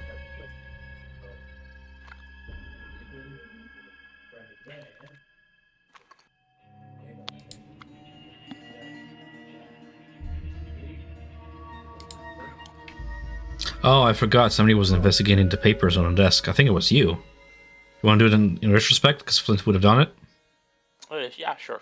So, Flint, you get the following. There's a layout of Valken Valve in its entirety as like something you find off the bat.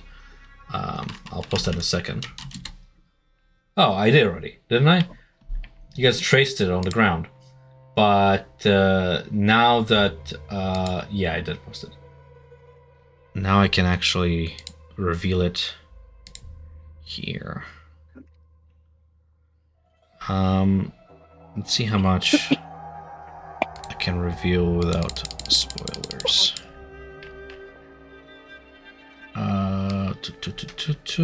How's your vision? Is it all black right now? Yeah, all black. Okay, good. Just checking something. Yes. Okay. Dynamic lighting off. And now you see the whole thing, right? Yes. So there was a map of Valken Valve on that desk of the local surroundings that sort of marks points of interest. So now you have a live reference if you need to sort of mark off where is what. So they're here right now. Yeah, the slave pens were here, right? This is the armory. That's a two-storied sort of stalactite.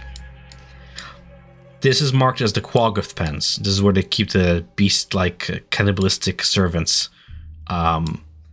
This is one watch post, and there's another watch post to the south here, where they have guards coming in and out in shifts.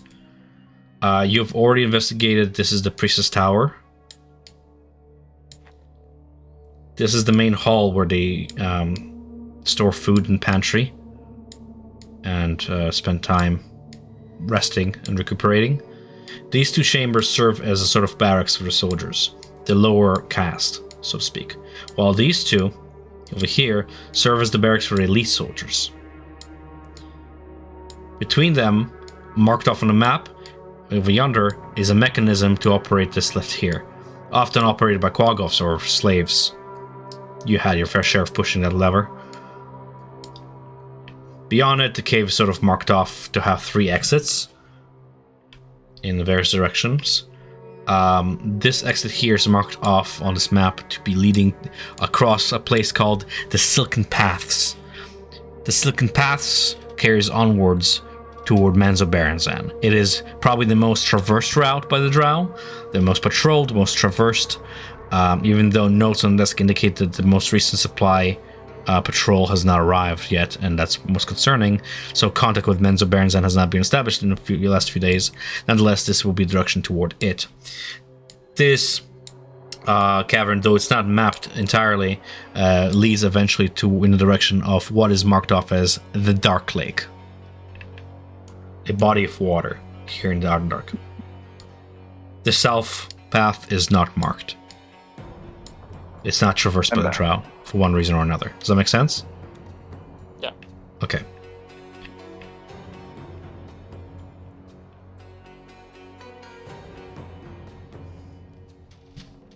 Other than that, since you didn't investigate the desk, do you want to roll a d12 to see if you found any trinkets on the desk? It's a choice. Sure. But we can do that in retrospect, no problem. Okay. 12. 12? Oh, wow. That's probably the best thing I have on this table, I think. Oh, roll twice. Roll 2d12s. Okay. 10? And 8. Okay, so on the desk, before you exit the room, you found a tiny glob of silvery goo. There's like enough of it to maybe coat a finger or a coin. Rule Arcana or nature, up to you. I'm a nature guy. 1 or -1. Okay, so you find a tiny glob of silvery goo. That's enough to coat a finger or a coin or whatever. What would you like to do with the silvery goo? I'm gonna, I don't know what it is, but this guy was collecting it for something, so it must be valuable. I'll keep it. How would you like to acquire it? Okay. There's one of the vials from the poison vest that wasn't. You said they weren't filled. Not even, there are no vials in the vest. There are pockets in it enough for those vials. Oh, okay. I pick bags of caltrops. I put it with one of the caltrops, I guess.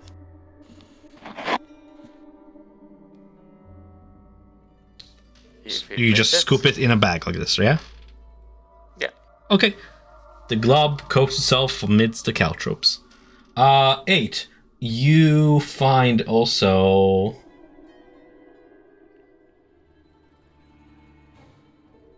a jar, like a pickle jar, filled with some pickled substance, but it's not vegetables. It's some sort of a tadpole. Ooh. Oh my god, I saw this game. You do not live in a Sounds like a bubble. friendly creature. You know what mind flayers are. You have found a living mind flayer tadpole. Ooh.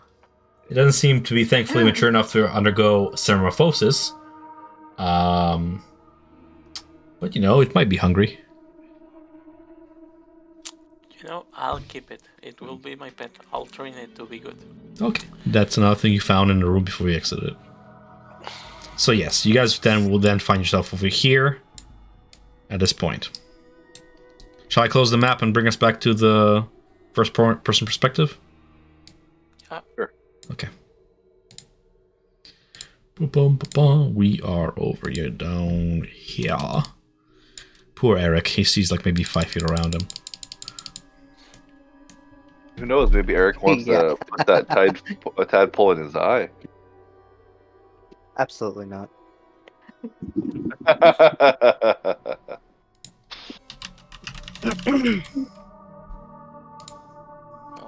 Are you sure you don't want the fun accessory? Maybe you'll crack It fish. is gross and disgusting. I've humiliated myself enough down here.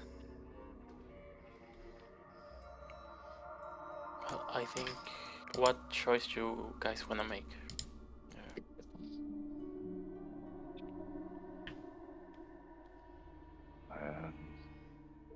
Well, we haven't been over this way. I think our group went down to the area. If you said this is an officer's quarters, what was this area here? The pantry. Well, we're gonna need food. And this here is unfriendly. Yeah, I can see that fellow.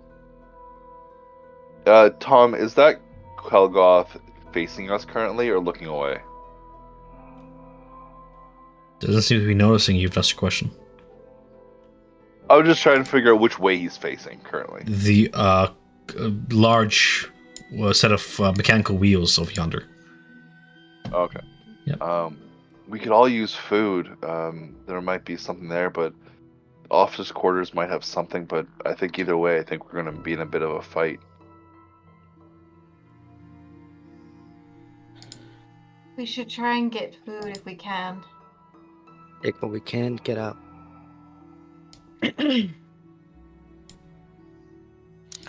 I'll just throw this idea, Eric. Doma, maybe you will find some main clothing in these. Oh, I can't hear him. We can definitely go there. I have no issue going in there. Okay. If you want, I'll stealth up and see. Yeah, go ahead. Roll me stealth. Oh God, my rolls have been terrible. 20. You slink into the shadows away from the Oh, light look at source. Is there a keyhole or is it locked? No? He's quietly gonna put up his ear against it, see if he can hear any voices inside. This is gonna be here. Let me read it for a second. Roll me perception, please. 12. You hear the voice of some male individual command another servant from within. Yes. Duma will hold up his fingers and just put up a finger of 2. So Flint can tell people behind. He'll slink back over to the group, saying, I think there's 2 people there. If we go in, we can probably take them out, but the quaggoth's probably going to attack us, and if it's not resolved quick and without too much noise, we'll get more people attacking us.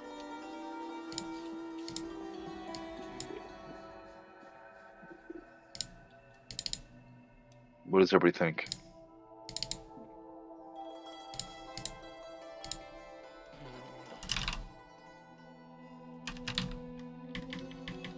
If we think we can beat that. No, like the barracks are next to the office. If we call them, they're gonna be running through us.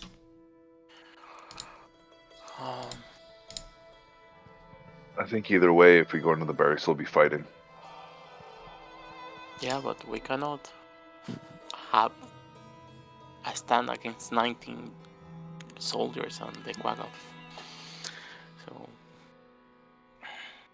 Well, if we go into the pantry, we need food, but there's probably going to be people in there as well. Okay. I'm thinking. Tom, does this stalagmite has any windows or it's arrow slits? It does not have any windows through which you can look through. Not from your angle, yeah, which is why it's completely sealed in.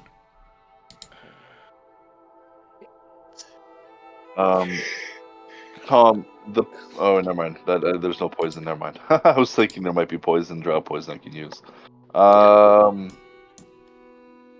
Jeez. I feel like either way, what we're going to do is a gambit. I mean, more searching is going to be more useful items, perhaps, but it's always going to draw attention. We have enough people.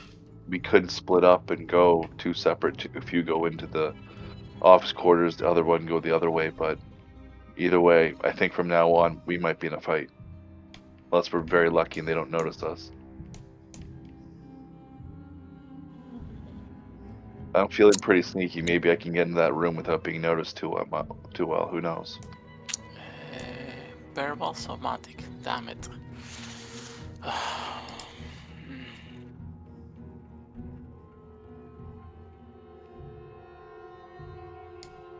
Okay. I'm just gonna say over the table, Doom is fine with going to the office. He just wants to know what everybody else thinks before he does something drastic. I think we should go to the office too, personally. Maybe we can find the keys to these manacles in the office. Yeah. I have a possible escape plan, but it's not the soundest. Do you want to tell us before we get into it? Oh yeah, fog cloud. That's it. I'm saying it's not the soundest, but it will give us a chance. Okay.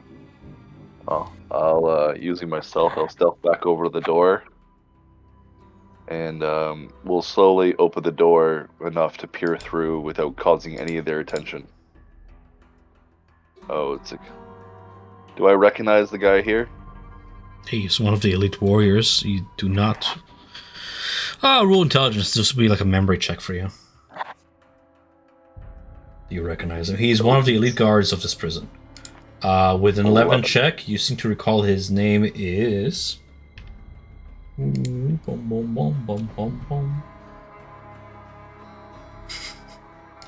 not making this up. Balok? Balok. That's hilarious.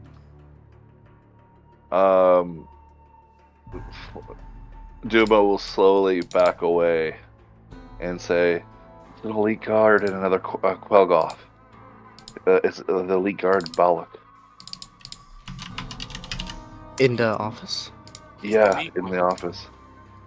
Balok. And what was in the barracks? There's Balok's the elite guard and a quaggoth. He's in both rooms? Well, there's two in that chamber. Both of those are in that one chamber. I see.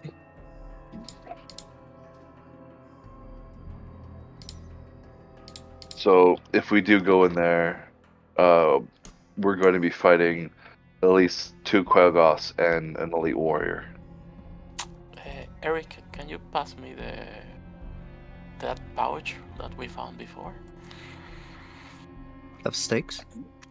No, the component pouch, really. Oh, yeah, I'll pass it to you. Thank you. He just holds it out in front of him, says take it.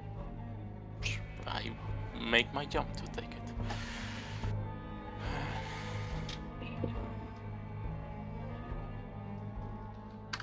Greg's character is just taking a nap in the back. Yeah, I was gonna say, any ideas, Brooke? Or Dart?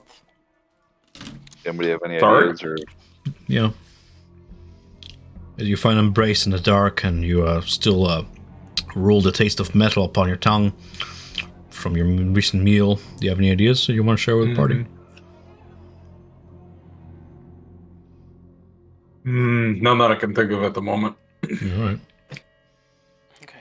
If there's 2 quaggoths and a elite guard, maybe we should just go back downstairs and keep going forward.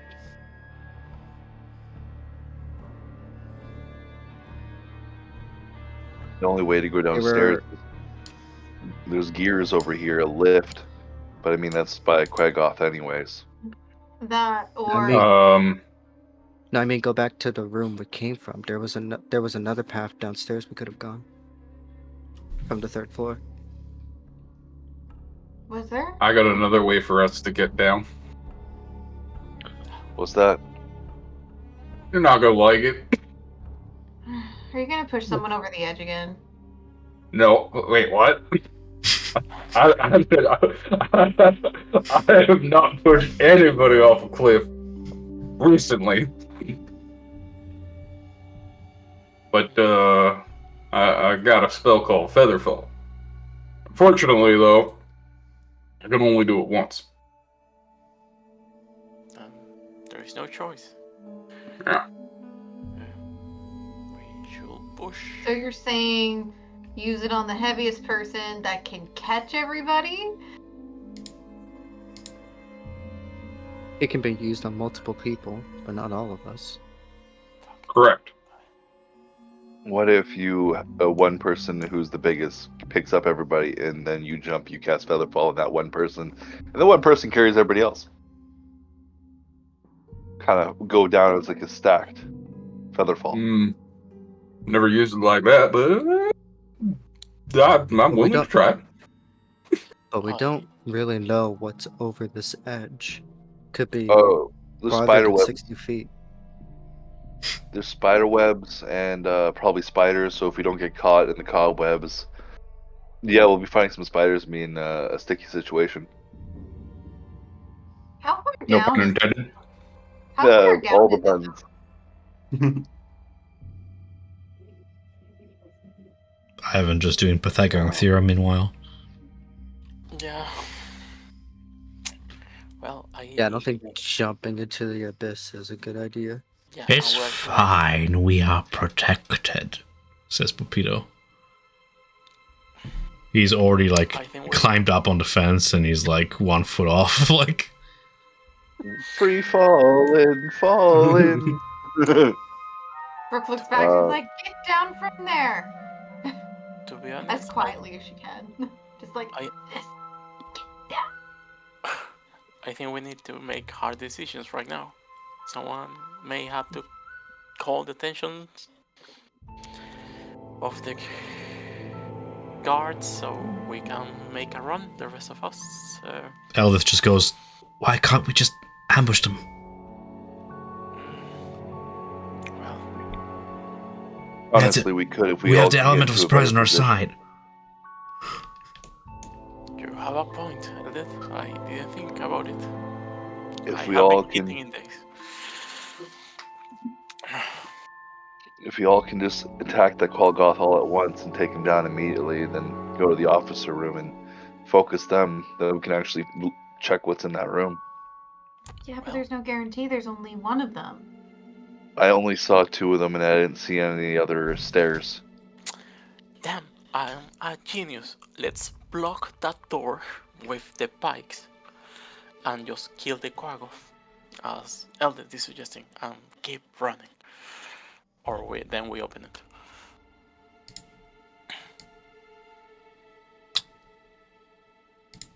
I don't know if it makes sense. What I told. I mean, quaggoths are really strong, and there's 2 of them, and there's an elite warrior. Even with 12 of us, I don't know if we could take them out. Yeah, but I mean, block this door, so they cannot get out. We take this out. If we can, we should block the barracks too. But What do we block it with? we found some spikes out of the armory, and we have some hammers. We can make certain that the door doesn't swing.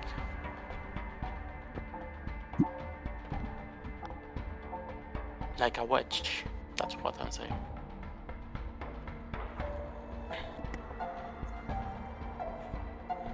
Eric sort of shrugs his shoulders and says, "If you think it'll work, I can't see the way."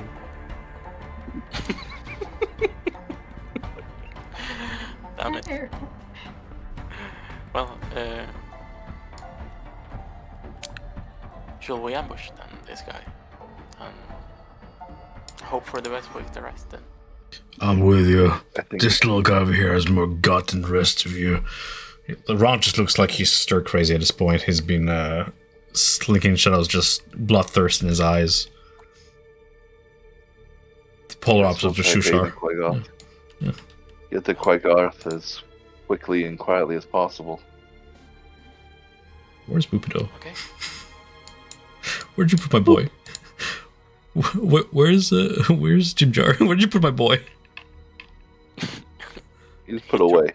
He threw the bag. Ginger is in the webs. Well, I think we're gonna ambush them then. Okay.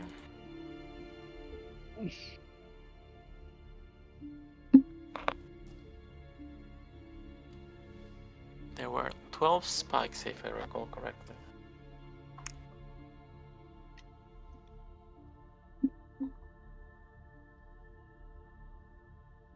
There are enough spikes for you to theoretically accomplish what you're trying to do. You will have to roll me a stealth check to see if you can do it stealthily without attracting the attention of the quaggoth standing 15 feet away from that location. You're trying to hammer in spikes into stone. Right? There's 2 quaggoth over there.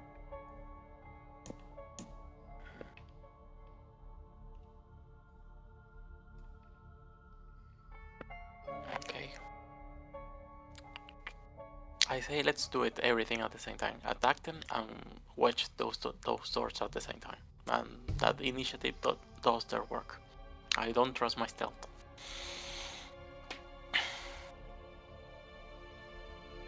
So we're just gonna open fire on this quaggoth, and then this quaggoth will attack us over here. There's 2 of them there, and then there's 1 quaggoth and the elite warrior there. Okay, I get what you mean now. So yeah, 1, 2, and then another quaggoth and the elite warrior. So there's four of them in total. Brooke points down at their manacles and reminds everyone, we're going to be at a disadvantage here. We're not going to be able to hit them like they can hit us.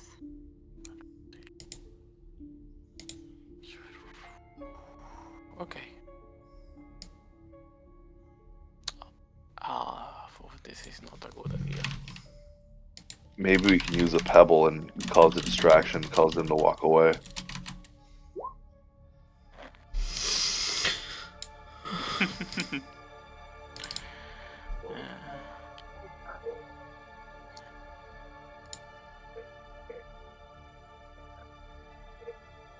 Okay.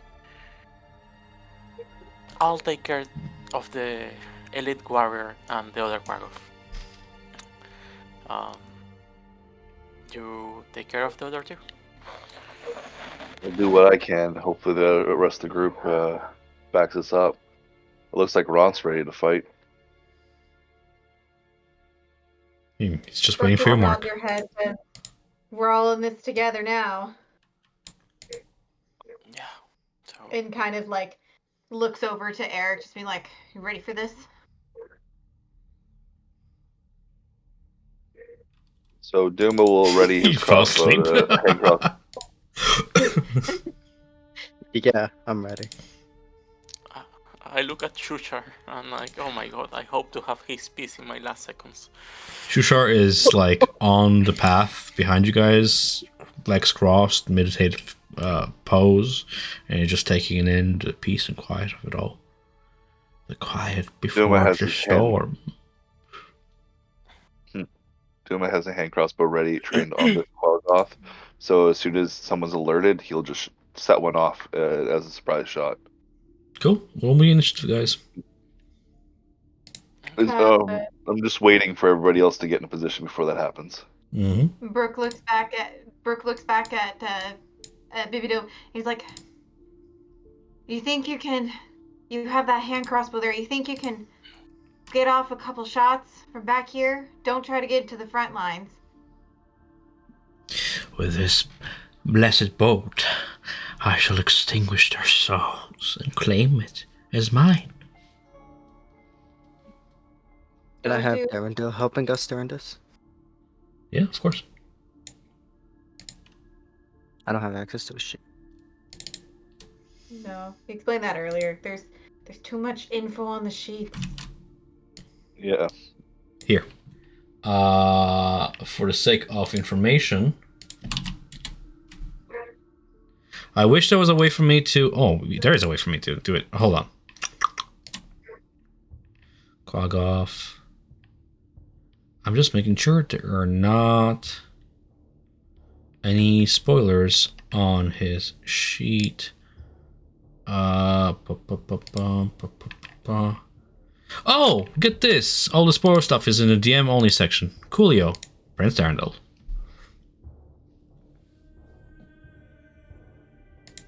Do you have access to his character sheet now? I do have access to it. Yep. Lorian? Okay, cool. Sounds good. Okay. Anybody else wants to control anybody else for combat? I just realized that all the spoiler stuff. Pupido? I'm assuming Ron's going to be a part of it. I'll take Bibido's character sheet. Or his stat roll, anyway. Okay. I'm guessing Ron and Eldith will probably be in it.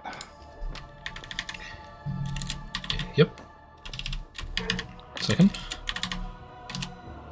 Save, changes. Do you have access to his sheet now? Do I... okay. Do you want to create this character? Which one do I pick? You don't create. You just create an NPC that won't change the sheet. Create an MC. Okay. Hopefully you don't blank out my NPC. But anyways, Eldith. Yeah. All players and save. Should be able to see her sheet now, right? Create an NPC. And Ront. Who's controlling Ront? Who wants to control Ront? I can control it. Okay. All players and control by... Fuck it, all players. I can just make it all players. Save changes. You should be able to open up his sheet now. Yeah, I do. Cool. I will make it controllable by all players after session, actually. So, go ahead. You can rule your respective NPC's initiative by clicking on their name on their character sheet. Okay. Thank you. Initiative.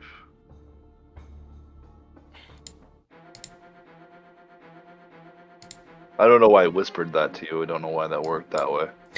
Because all NPCs whisper to me. Oh, okay. Because their rules are not in the open. It's whatever. It's fine. I think anybody who controls them can see those rules. So Yeah. cool. It's gonna be a new thing for me. It's a new campaign where you can have companions like this. For the sake of simplicity, I'm just gonna have each of you control one NPC, and the other ones I'll control myself. I'll control Sereth and Pupido. All right, you are engaged in the quaggoths. They are gonna rule. Aaron, you have fish boy. I have Bibido. You have fish boy. You.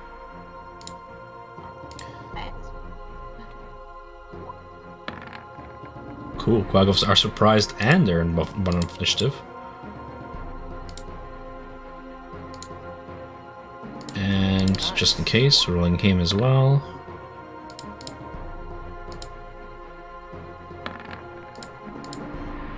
Did everybody roll initiative?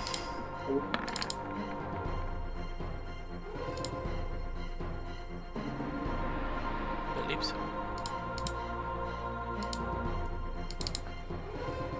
I'm And missing the league Sereth. guard's at 10. I don't think we're missing anyone. Sereth. That's about it. Okay. You're missing the other quaggoth that's over here, unless they're all both together. They're all together. Oh, okay. Alrighty then. So, first to start to ambush is Eldith. She's going to. You can shift, what's on her double-click sheet? anybody's Sorry. token to open their sheet. Yeah. She has keen sight, multi-attack, short sword, longbow, warhammer. She only has her warhammer and her shield. She's not equipped with longbow yet, but she's proficient with longbows. Okay. She only has 30 feet movement, so she'll. Yeah, she'll just start going up 30 feet. That's all she can do. She can't make it to them. Okay, roll stealth for Eldith, please. Oh, Stealth. there you go. She can. She doesn't need to roll stealth if she can make it all the way to the target. Yeah, awesome. Yeah, she can make it there at 30. Okay. So she'll make it up there to 30, and I guess. Sorry, I'm. Yeah, it's fine. Getting used to a new sheet. Yeah. I guess she'll do a multi-attack with 2 melee attacks. Mm-hmm. So she'll do 1 hit with her warhammer. For 2, missing. 14. Disadvantage because of her restraints. Disadvantage, right. And not 20 for 13. 13 just hits.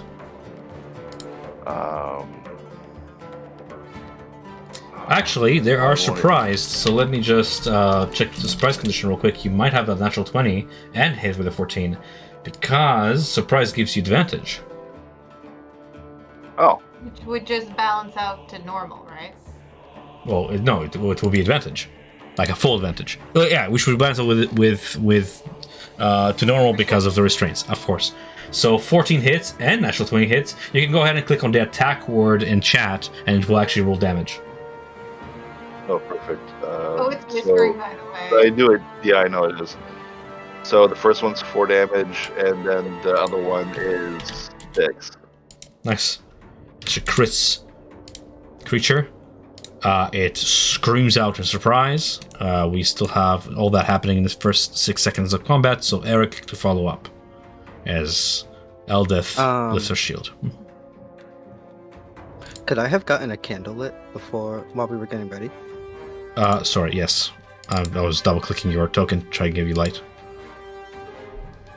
Thank you. Candles are 15.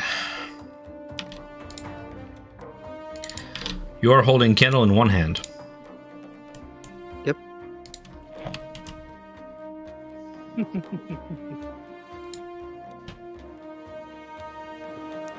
Oh, they are far. Okay. Yeah, they're Move to like here, 40 feet. and I'll take the dodge action. Alrighty then. Duma to follow up. Duma will pop out with sharpshooter. He'll take a shot at the. Okay. This would be normal because it's surprise. Surprise, yeah. 18. Hits. Hit. Okay, so attack. Or. Sorry, I'm just still figuring this out. Of course. It was 16 damage. 16 as you hit something vital. And then I'll reload and hop again into the shadows. Back into cover, Brooke.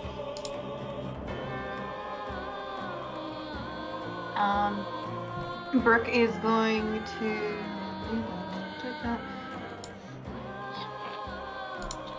Brooke is going to. Wow, what was that? Brooke is going to 10, 15.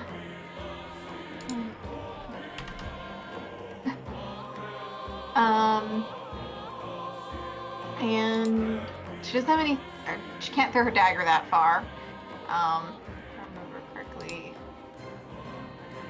Just out of range of a normal throw, but daggers can be thrown 60 feet with disadvantage, which you already have. Yeah. So it's going to be a normal throw. She's going to use the bonus action. Actually, no, I don't want to have No.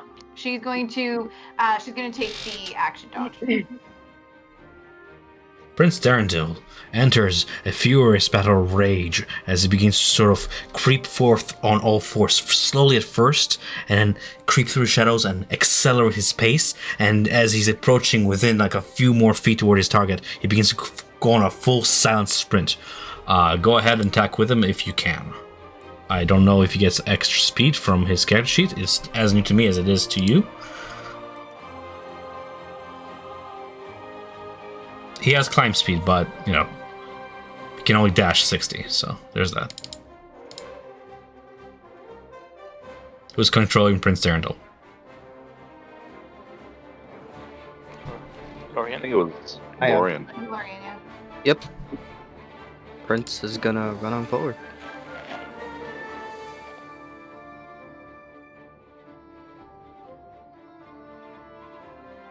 He Okay. gets to here. Gonna take the dash action to get here. Do you see through the prince's eyes? Nope. Nope. Okay. Probably for the best. Alrighty, I'm just making sure that if Prince Darendil has a reach. Nope, not yet. Okay. He doesn't. Sarathix aimed from the shadow using his superior dark vision. He's gonna go ahead and load the crossbow bolt. Checking the range of it. He already has this advantage. So I'm gonna move him as close as possible.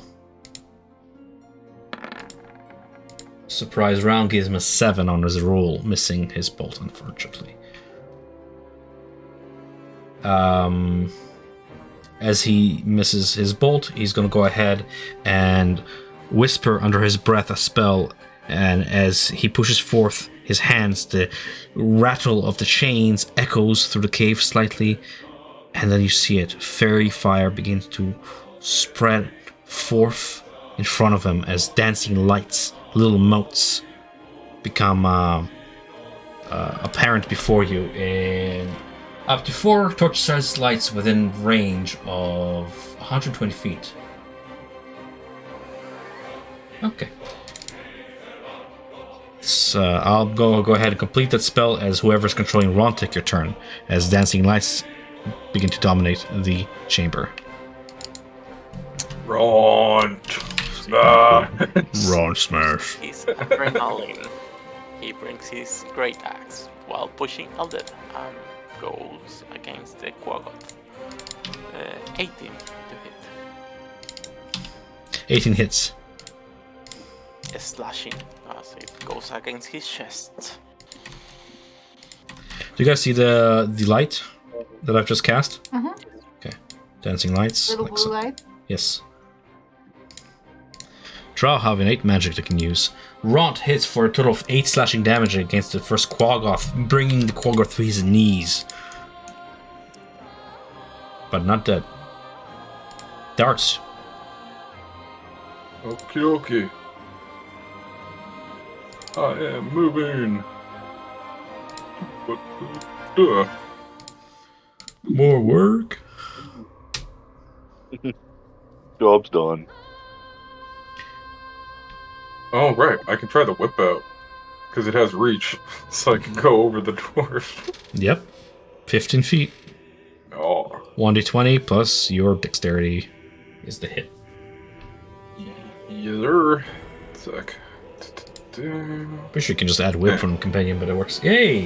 That hits. Oh yeah, yeah. I did that the moment I added it to my inventory. It's super useful because it adds the attack and everything. Oh yeah. Yep. 5 slashing. 5 slashing damage. As you send firm blood into the air with the crack of your whip, retrieving it bloodied. The quaggoth is barely standing as is.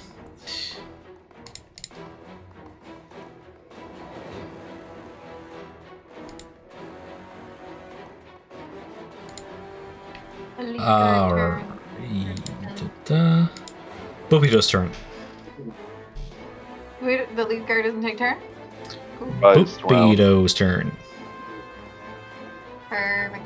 Boopito moves forward a little bit up to here and takes a shot with his light. crossbow to the quaggoth.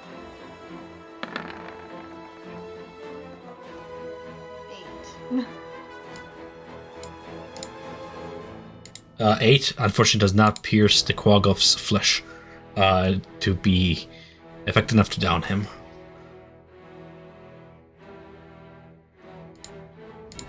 Snaps his fingers. Dang it, God wasn't on my side. Praise Christ. Flint. As the dancing lights continue to dance around you, providing you light. You see Flint. Yeah, he exhales flame and throw it to this guy. Does a 21 hit? 21 surely hits, and I believe that'll be a lethal hit too. Ah, you see he's for getting darker. Dark. It's charcoal.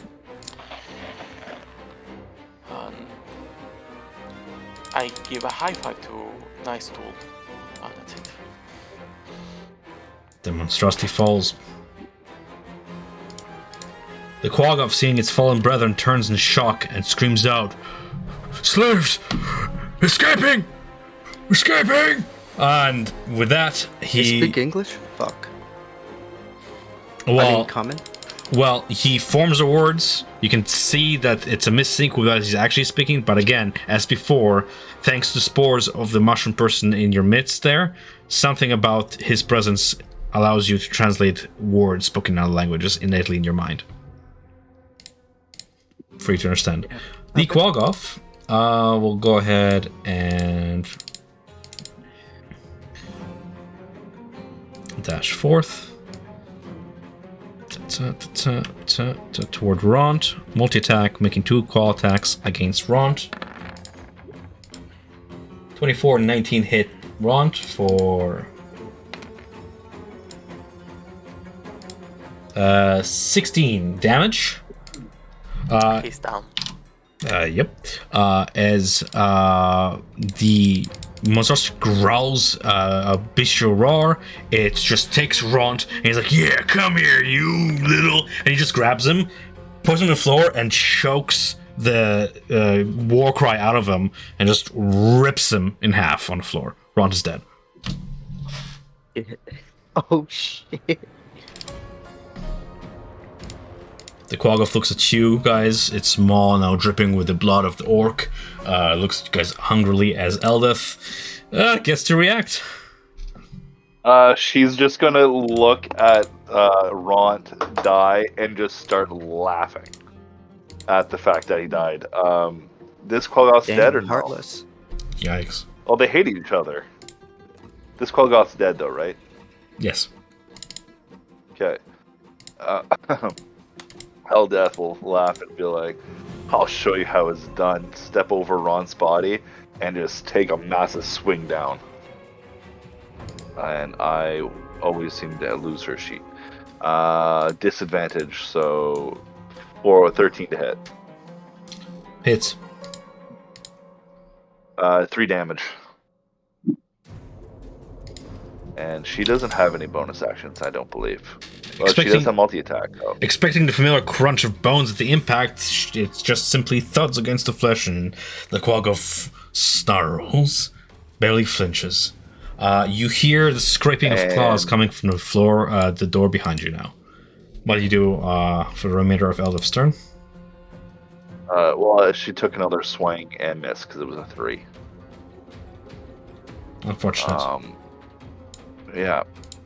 And that's all she has for her turn. Alright. Eric, you see the door swing open as another one of the quaggoths opens the door and then goes on all 4 and charges forth toward you, lunging at full force. Its maw attempting to cling onto your neck. It's going to be 2 claw attacks against Eric, 17 and 12. I believe the 12 gets absorbed by your chainmail, but the 17 hits. Yeah. Eric, 8 slashing damage. Okay. As the quaggoth then lands past you like so, ending turn there. You have a dodging action No, it's. Oh, right. I took the dodge action, so Okay. he had disadvantage on the attacks. Yeah, so 17 still hits, but it rolled a natural 1 on the other one, so, I mean, it still matters, though. You're still dodging. Still dodging... Where's my elite? Oh, yeah, he was preparing an action, right. I was like, where's his initiative? Why does the 17 still hit? Wasn't the first attack a 12? So the first attack was 17 or 24. The other attack was 12 or natural 1. I'm just... Gotcha. I saw the natural 1, I was like, I have disadvantage somewhere. So I asked. As the quaggoth leaps past, you see the two of you, Darts and Eric, looking past the door. You see the elite guard has taken a barricading position by pushing the table over and has sort of leaned his crossbow to sort of secure it at the edge of the table, and he fires off a shot in Greg, odds or evens? He has disadvantage against Brooke. Greg, odds or evens? I think... You still with us? Yep. Odds are even. Point flip. I mean, I already flipped it. I wasn't sure if it was going to reply to me at that point. Against Greg's character here, I have a hand crossbow attack. It's going to be an advantage against your manacle itself, I believe. 18 to hit against darts. Hits. Hits. The arrow pierces for a total of negligible 7 piercing damage. I don't know how negligible it is. Actually, you guys are level 1. I forgot. Oops. Oh.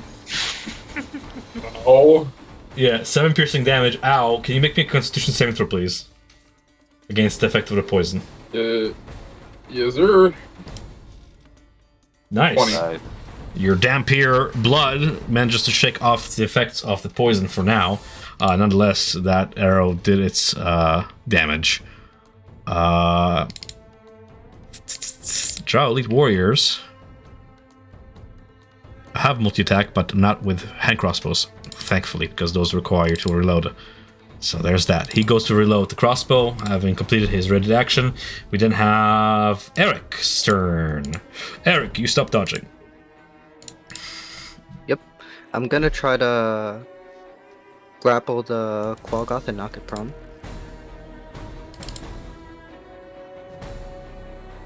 Well, which one is it? Grapple or knock it prone? The one... Oh, I'll try to knock it prone. Okay, go ahead and contest me with... go ahead and contest me in athletics. That's that strength. 16. 16 is very impressive for Tane. You are actually quite proud of yourself as you bring it down to like almost like one knee, and it just pushes you off because he ruled a nasty 23 natural 20. Oh my gosh. Yeah. Unfortunate. Your athletics is +7 though, that's kind of respectable. Yeah. What's your strength score? I thought it was like minus whatever. Anyways. It is not a minus. Oh, okay. Must be thinking of somebody else. Well, that's an action attempt to try and prone him. Yeah, and I'm gonna use second wind. See, Nice. the thing, he is +5 this strength. Alright. No. Second win for 3 more healing. It's good. Finish up your turn as we have Will's character to follow up. As Eric tries to bring the quaggoth down by bending forward, Duma will again use sharpshooter and try to help out Eldeth, and will fire a bolt just behind the back of Eric's head at this quaggoth in front of Eldeth. And this is going to be a disadvantage. I am using sharpshooter, but I'm just going to subtract it afterwards. Hand crossbow. Well. Natural 1. Yep. I really hope I didn't hit Eric. No. It's -5, so... You've ruled technically so it's low you did not even hit Eric. Like, not even hitting cover. I just shot the wall. Yeah, like you pull the trigger of the crossbow and it doesn't fire, and you pull it again, and like there's a delayed mechanism, and finally like you go to like rattle a little bit and then shoots and just ricochets across the fucking ceiling. Barely hitting Eric. Just a mess. Yeah. Sorry, Eric. He'll jump back around the corner. That's all he can really do. Fair enough. Brooke. Awesome. Brooke will move forward. She's going to take. She's going to do one slash with a dagger, which to my knowledge counts as a monk weapon. Yep. 19 hits. 7 piercing. That's a wound. And as a bonus action, she is going to make an unarmed strike. 8. Unfortunately, that does not have much of an impact. But it's cool monk shit. It looks cool. Kung Fu.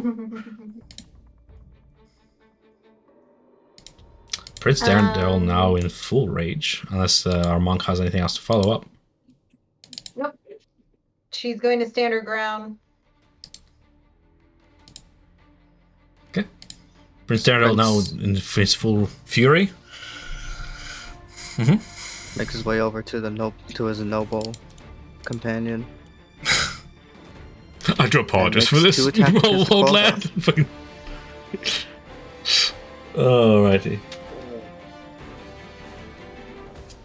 Multi-attack at disadvantage. 9 misses, 16 hits.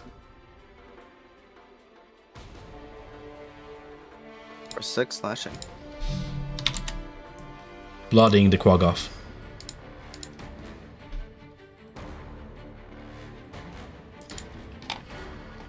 That is his turn. Sareth calls out from shadows. This is bad.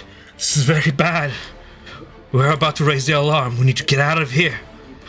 He goes to over yonder and he begins to move a box from the wall over to in front of this door,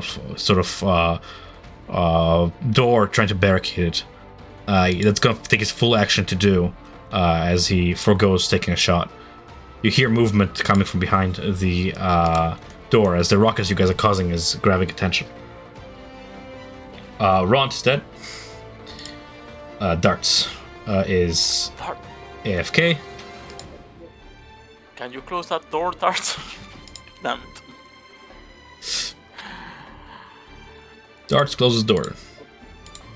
I have a spike in my bag. Barricade it. I'm not playing character for you guys. Come on, guys. Okay. If you want to call it here, I can take a break. I can take a break and we pick up next session. But otherwise, I'm not playing your characters. Okay. Drow Elite Warrior will go ahead and approach the door and open it.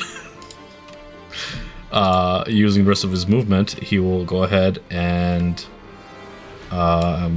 aim a... I'm going to just remove the door for now.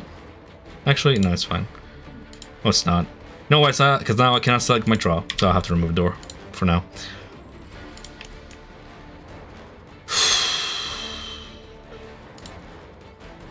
Brooke, you have insane AC. You might survive this. I'm sorry. I did say combat is not in the cards. Brooke does a 27 hit. She might have really good AC for being unarmed, but like, no. Actually, I wouldn't be surprised if she actually has similar AC to like 4 better than the guys with armor. For a crit, I rolled really low damage though. 8 piercing damage. Yeah, remember she already took damage and only had 1 hit die? I remember. Yeah, remember that? No, it worked down.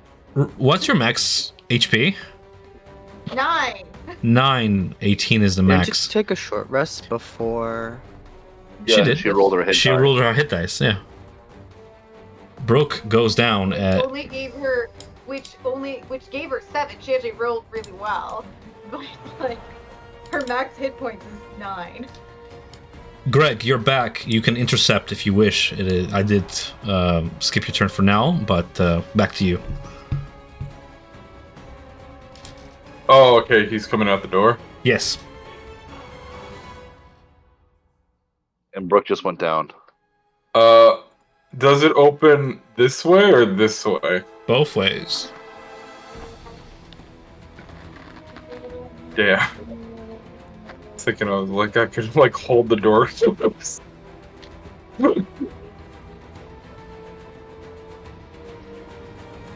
Can I put if it's like pushed out or something?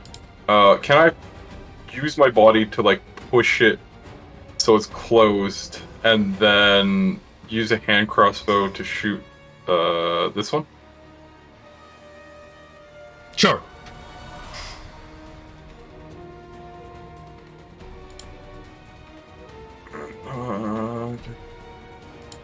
And it's with disadvantage, right? Because of the monocles? Mm-hmm, I believe so.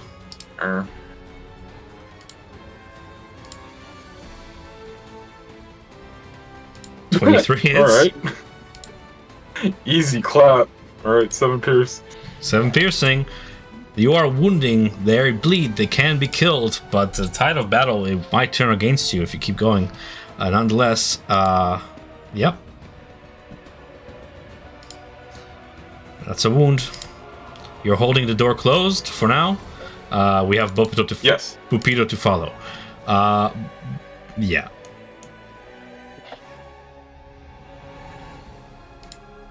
For the sake of expediency, I'll just roll for him.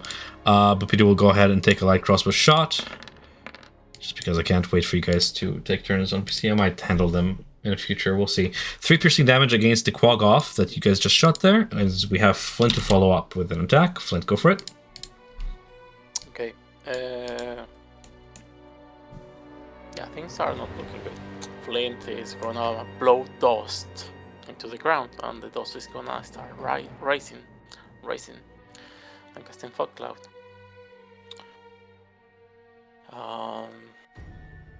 It's gonna be on a square.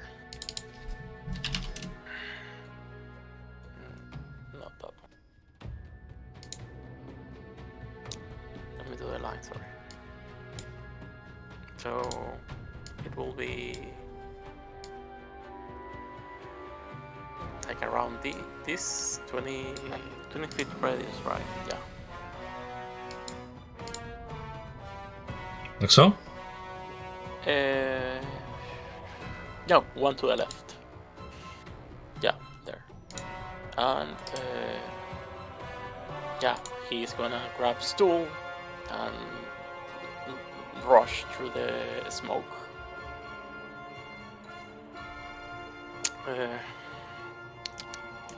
bonus action. Where are we going? That's Okay. it. There is an elevator here.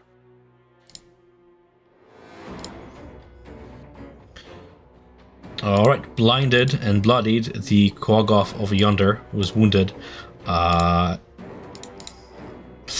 Makes disadvantageous attacks. One against Brooke, who's on the floor, for a natural 1, and one against Eric for 17 to hit against Eric. Eric, I believe, goes down after the 8 slashing damage, as a claw finds you in the fog. Rough. Yep. The second quaggoth clashes claw and hammer against Eldith, who's standing over the corpse of your orc compatriot. Let's see here. 2 disadvantageous claw attacks against Eldith, 1 for an 8, 1 for a 7. She manages to avoid both. I'm rolling athletics for the quaggoths trying to burst through the door to the west. Contested by Sareth's quick ass arms. Nope. Nope. As much as Sareth is trying to barricade the door over yonder, it bursts open, knocking him prone on the ground. As additional quaggoths rush in to flank him.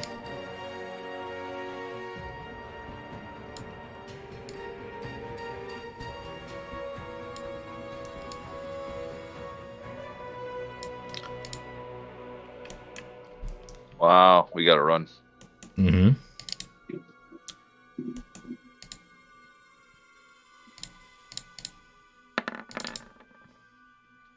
Sareth gets mauled.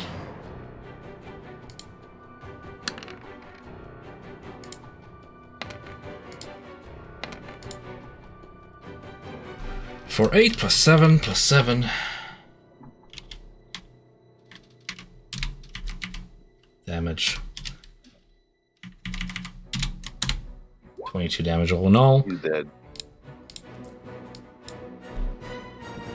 Sarah gets ripped in twine.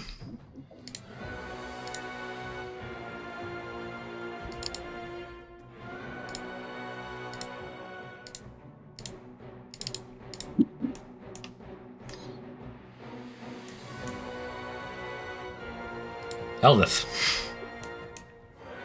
I can't really. I'm moving my character so I can actually see what she does. The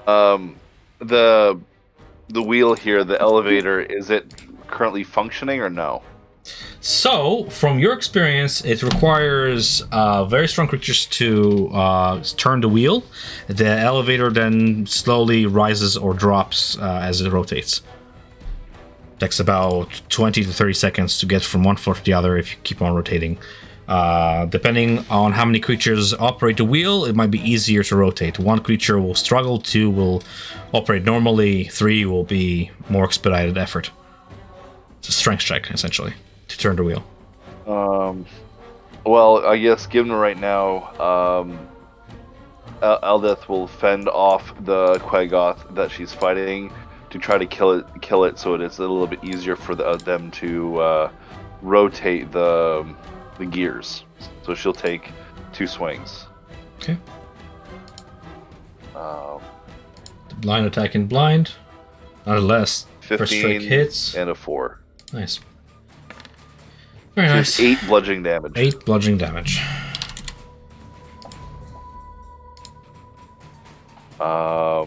And she will stay there not to bring opportunity. Alright. That'll be her turn. Very much in her She character can being move. stalwart, she will keep the front line solid in an almost self-sacrificing gesture. If she dies here, she dies defending her fellow battlemates. Yeah. Doom, or no, it's gonna be Eric's turn. Because I can't see any way for I can't see any way for her to get off without falling into the webs currently, and there's been no plan or speaking of it. So yeah, she'll stay there to protect Flint. Eric, So it'd be Eric's turn. blinded, you hear the awful sound of ripping flesh as another one of her companions falls, and more growling beastmen charge from the west. Things are looking hella grim. I am unconscious. What did it say? Yeah, Yeah. he is. You just forgot to turn him. Eric, Lori, you can turn your character. Yeah. Yeah, that's With the little fine. arrows like me. Alright, Damn. he's rolling death saves, Duma.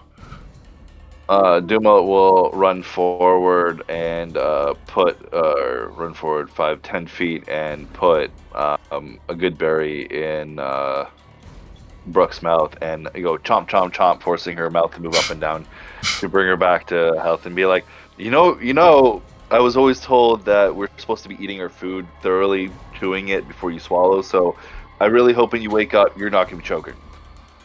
What's the roll for that again? You just get 1 health, Yeah. 1 HP. Just if not everyone is aware, Fog Cloud makes you avoid opportunity attacks because there is no vision. Yep. Okay. And Eric would be rough terrain because he's down, or would it be easy to step over him? Yeah, it's easy to step over him. Okay. 5, 10, 15, 20, 25, 30. And basically all Duma can see around here is... Oh, Duma can't see anything because of the fog. Never mind. Brooke. Yeah.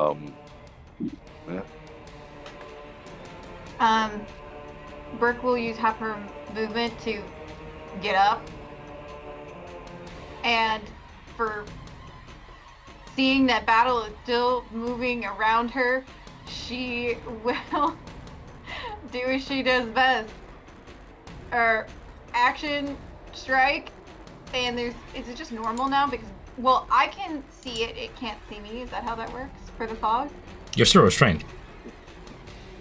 You're still restrained, that's true. Mhm. Okay. So, dagger. 12. You don't manage to render more than just tufts of fur? Okay. Yeah. Bonus action. Unarmed strike. Take it. It's looking grim. It is looking Do you stand and grim. fight?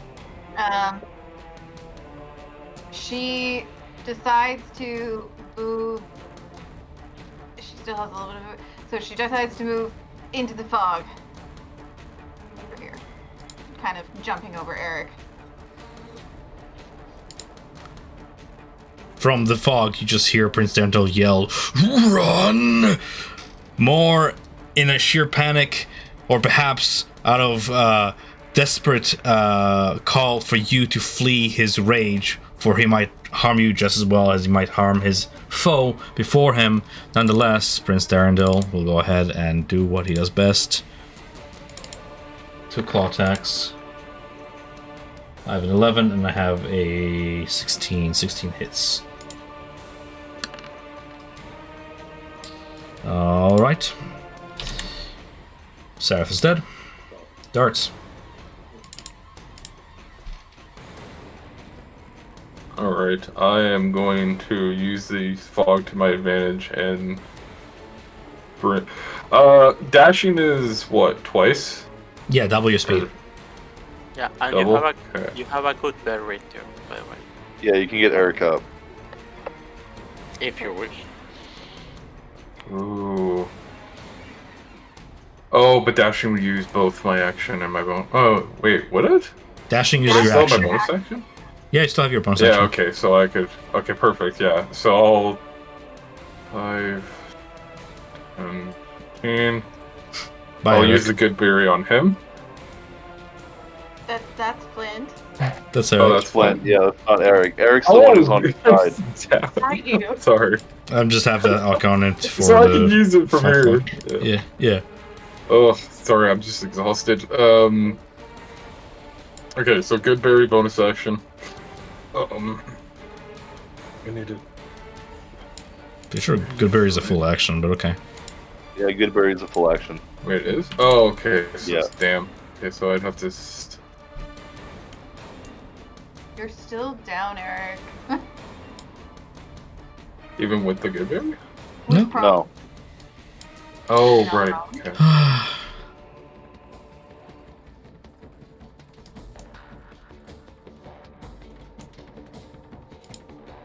Okie dokie. Leap of faith? This is the way we're going, right? Yeah. Does this bring me over the edge? Yes. Okay, I hate to do this, but it's priority. I'm gonna spider climb. Fair enough. Yeah, just like over the edge. Because this is where it like kind of goes down, right? Yeah, it's a cliff that's like 100 feet Yeah. above the bottom of the cavern here. Below you are webs and stuff Yeah. to break a fall, if you will, but yeah. Yeah, because I got this little timbit. Okay. Technically, if you guys want... Oh, before I go over the edge though, I yell to them, if there's no time, 5 of you jump!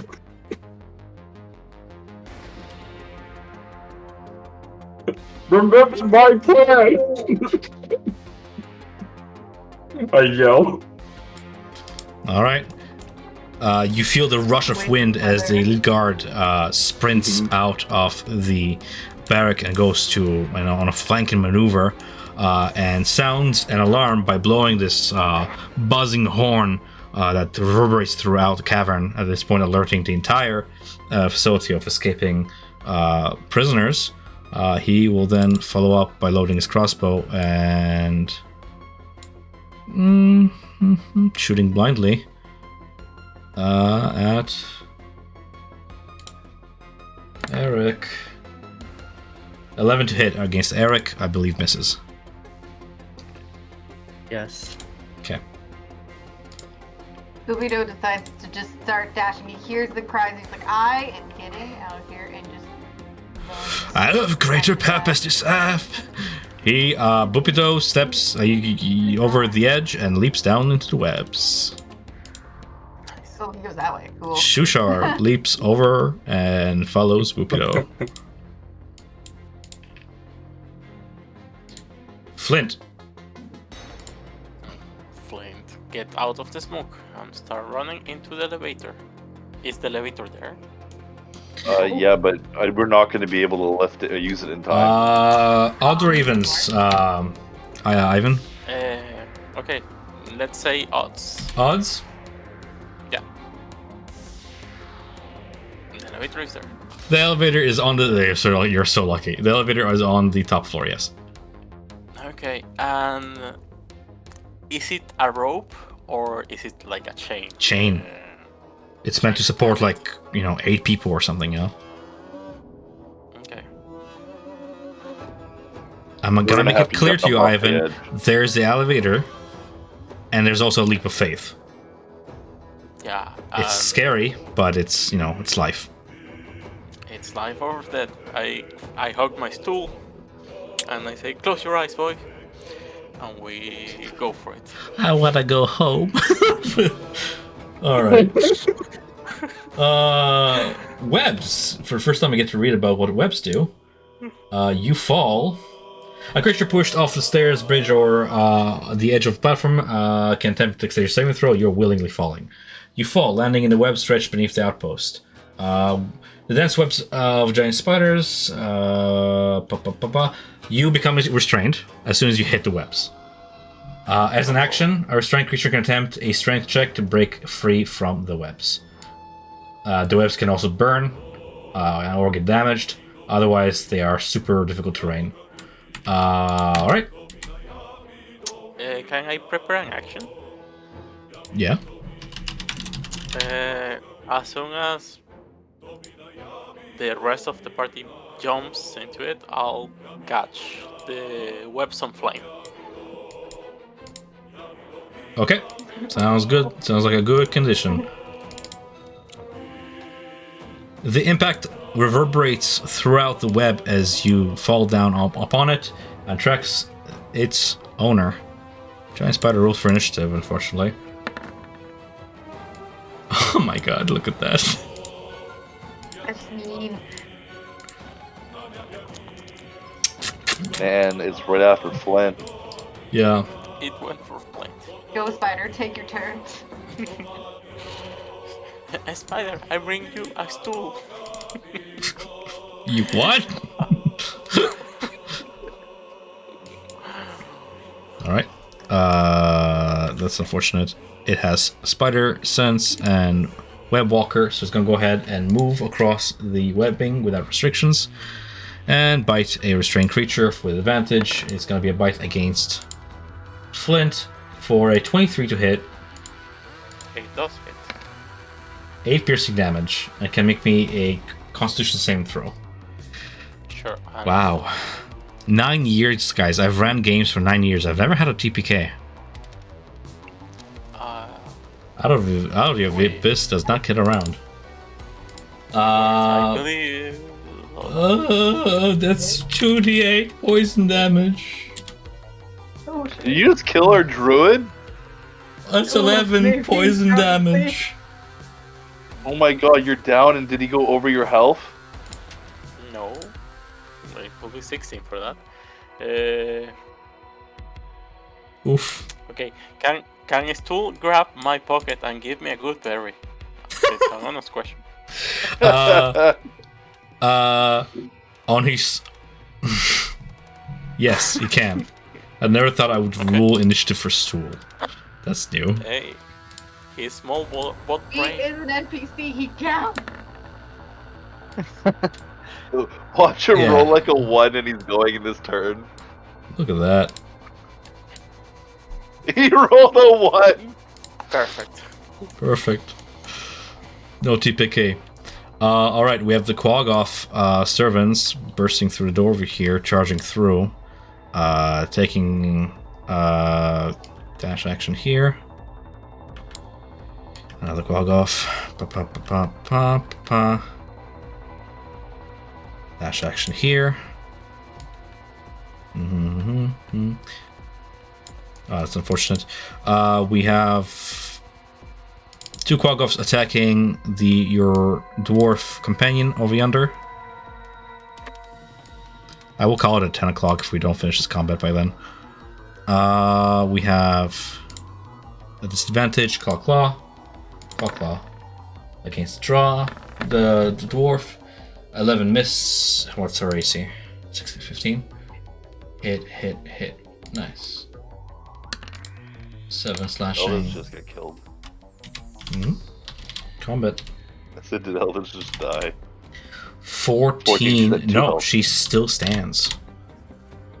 She 2 health. She absorbs as much as she can of those blows, trying to shield herself and bash away and parry. And as she goes down on one knee, she coughs out blood and she says, "If I die here, carry my shield and my hammer to my people in Gontalgrim. Run!" With that is the last of the quaggoths. Stool puts a good berry in your mouth, Flint. MVP. Cool. Second. Stool is like a familiar. Then he punches you in the face for... oh, I rolled the natural ones for the punch. Oh, anyways. Eldef makes a final happy stand. to be here. I'm also happy to be here. Actually, I was gonna say Duma would yell at her. Even don't stand and die for me, Dwarven Pride. You are the one that has to lead us back there. We have to take you back to your father. We're all gonna run and jump. You better do the same right now. All right, say no more. Whee! Eric is still rolling death Sorry. saves. Oh no, he's up. Okay. No, he's up. We all can run now. I'm gonna- We literally all can run. Stand up and start moving towards the exit. As I run past Ron's dead body, I'm gonna pick up his great axe, my item interaction. He's like, I want it. And I'm You just gonna f- drag it with me as I take my action to dash. Oh, you know what's wonderful about all this? Are you sure you want to move away? Because get this is very unfortunate, but Flint did go unconscious, meaning that he dropped his spell. By concentration. So you Oh my could gosh. you could take the disengage action. Disengage.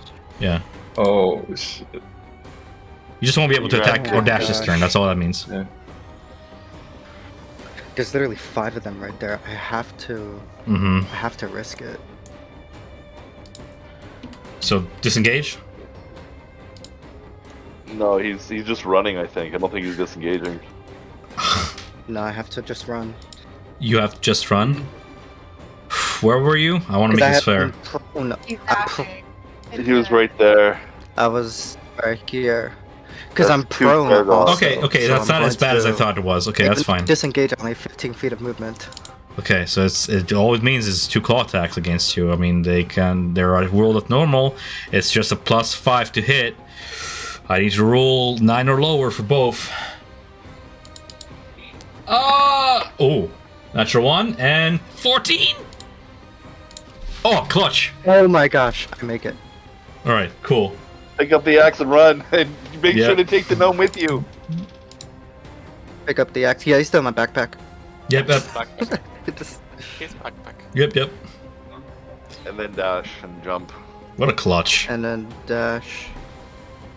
You can just see tears streaming from Georgiana's eyes. And jump. Jump. Go, Duma. Oh, the thing about vertical movement when you obey gravity is you just drop down up to 500 feet down, so you hit the webs. But you're all the way down. Yep. All right. All 3 of you guys jump past like darts, who's like across the fucking wall over there. Alrighty then. What do we have? Duma here? Duma's gonna look at Prince. Say, try not to die here. We could always use your help in the tunnels. Run if you can, but thank you for your sacrifice if you cannot. Duma's gonna look at Brooke and be like, "Can you make it?" Good to have us try. So how far is Darts? I don't know. I don't see it, but how far is Darts down the wall currently? I mean, like, the edge of the wall is about 20 feet away from you. That's where the cliff sort of drops down to the webs. Yeah, so I'll move 5, 10, 15 just to see where, like, Darts is, because I know he's hanging on the wall right now. He's like 10 feet down, yeah. And then what I'm going to do is Doom's going to be like, Darts, catch me! And he's going to slide down the wall and grab a hold of Darts and be like, thank you! And when Darts crawls down to the webs, as a free action, I'd like to try slicing at the webs with the knife. If that's possible to ready that.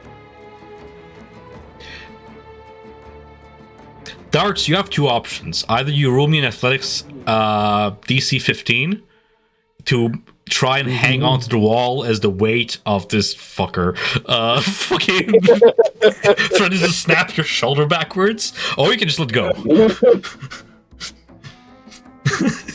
Grab me, you don't get a choice. Like...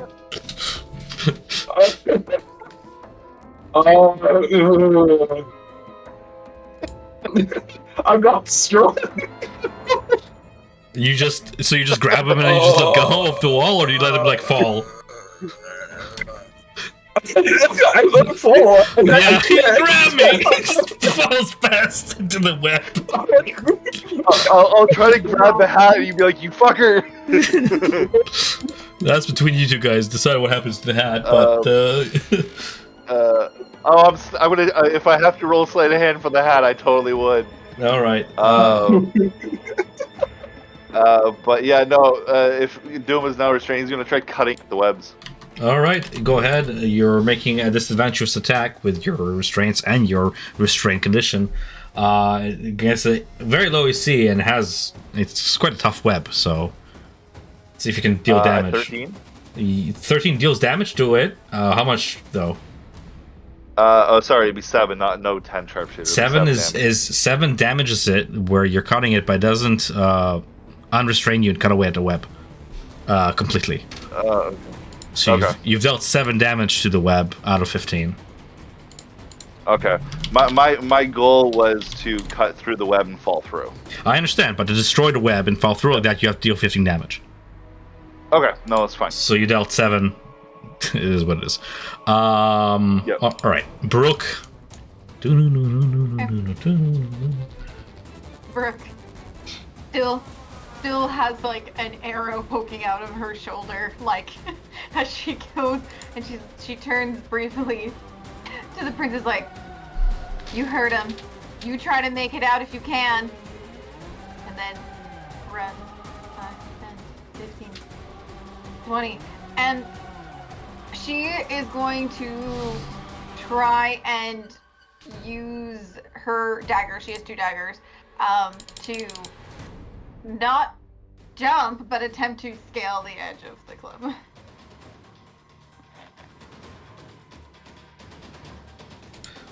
Climbing speed. Do you have it as your race? No. Roll me a DC 10 athletics check to attempt what you just said. Success, and you do it.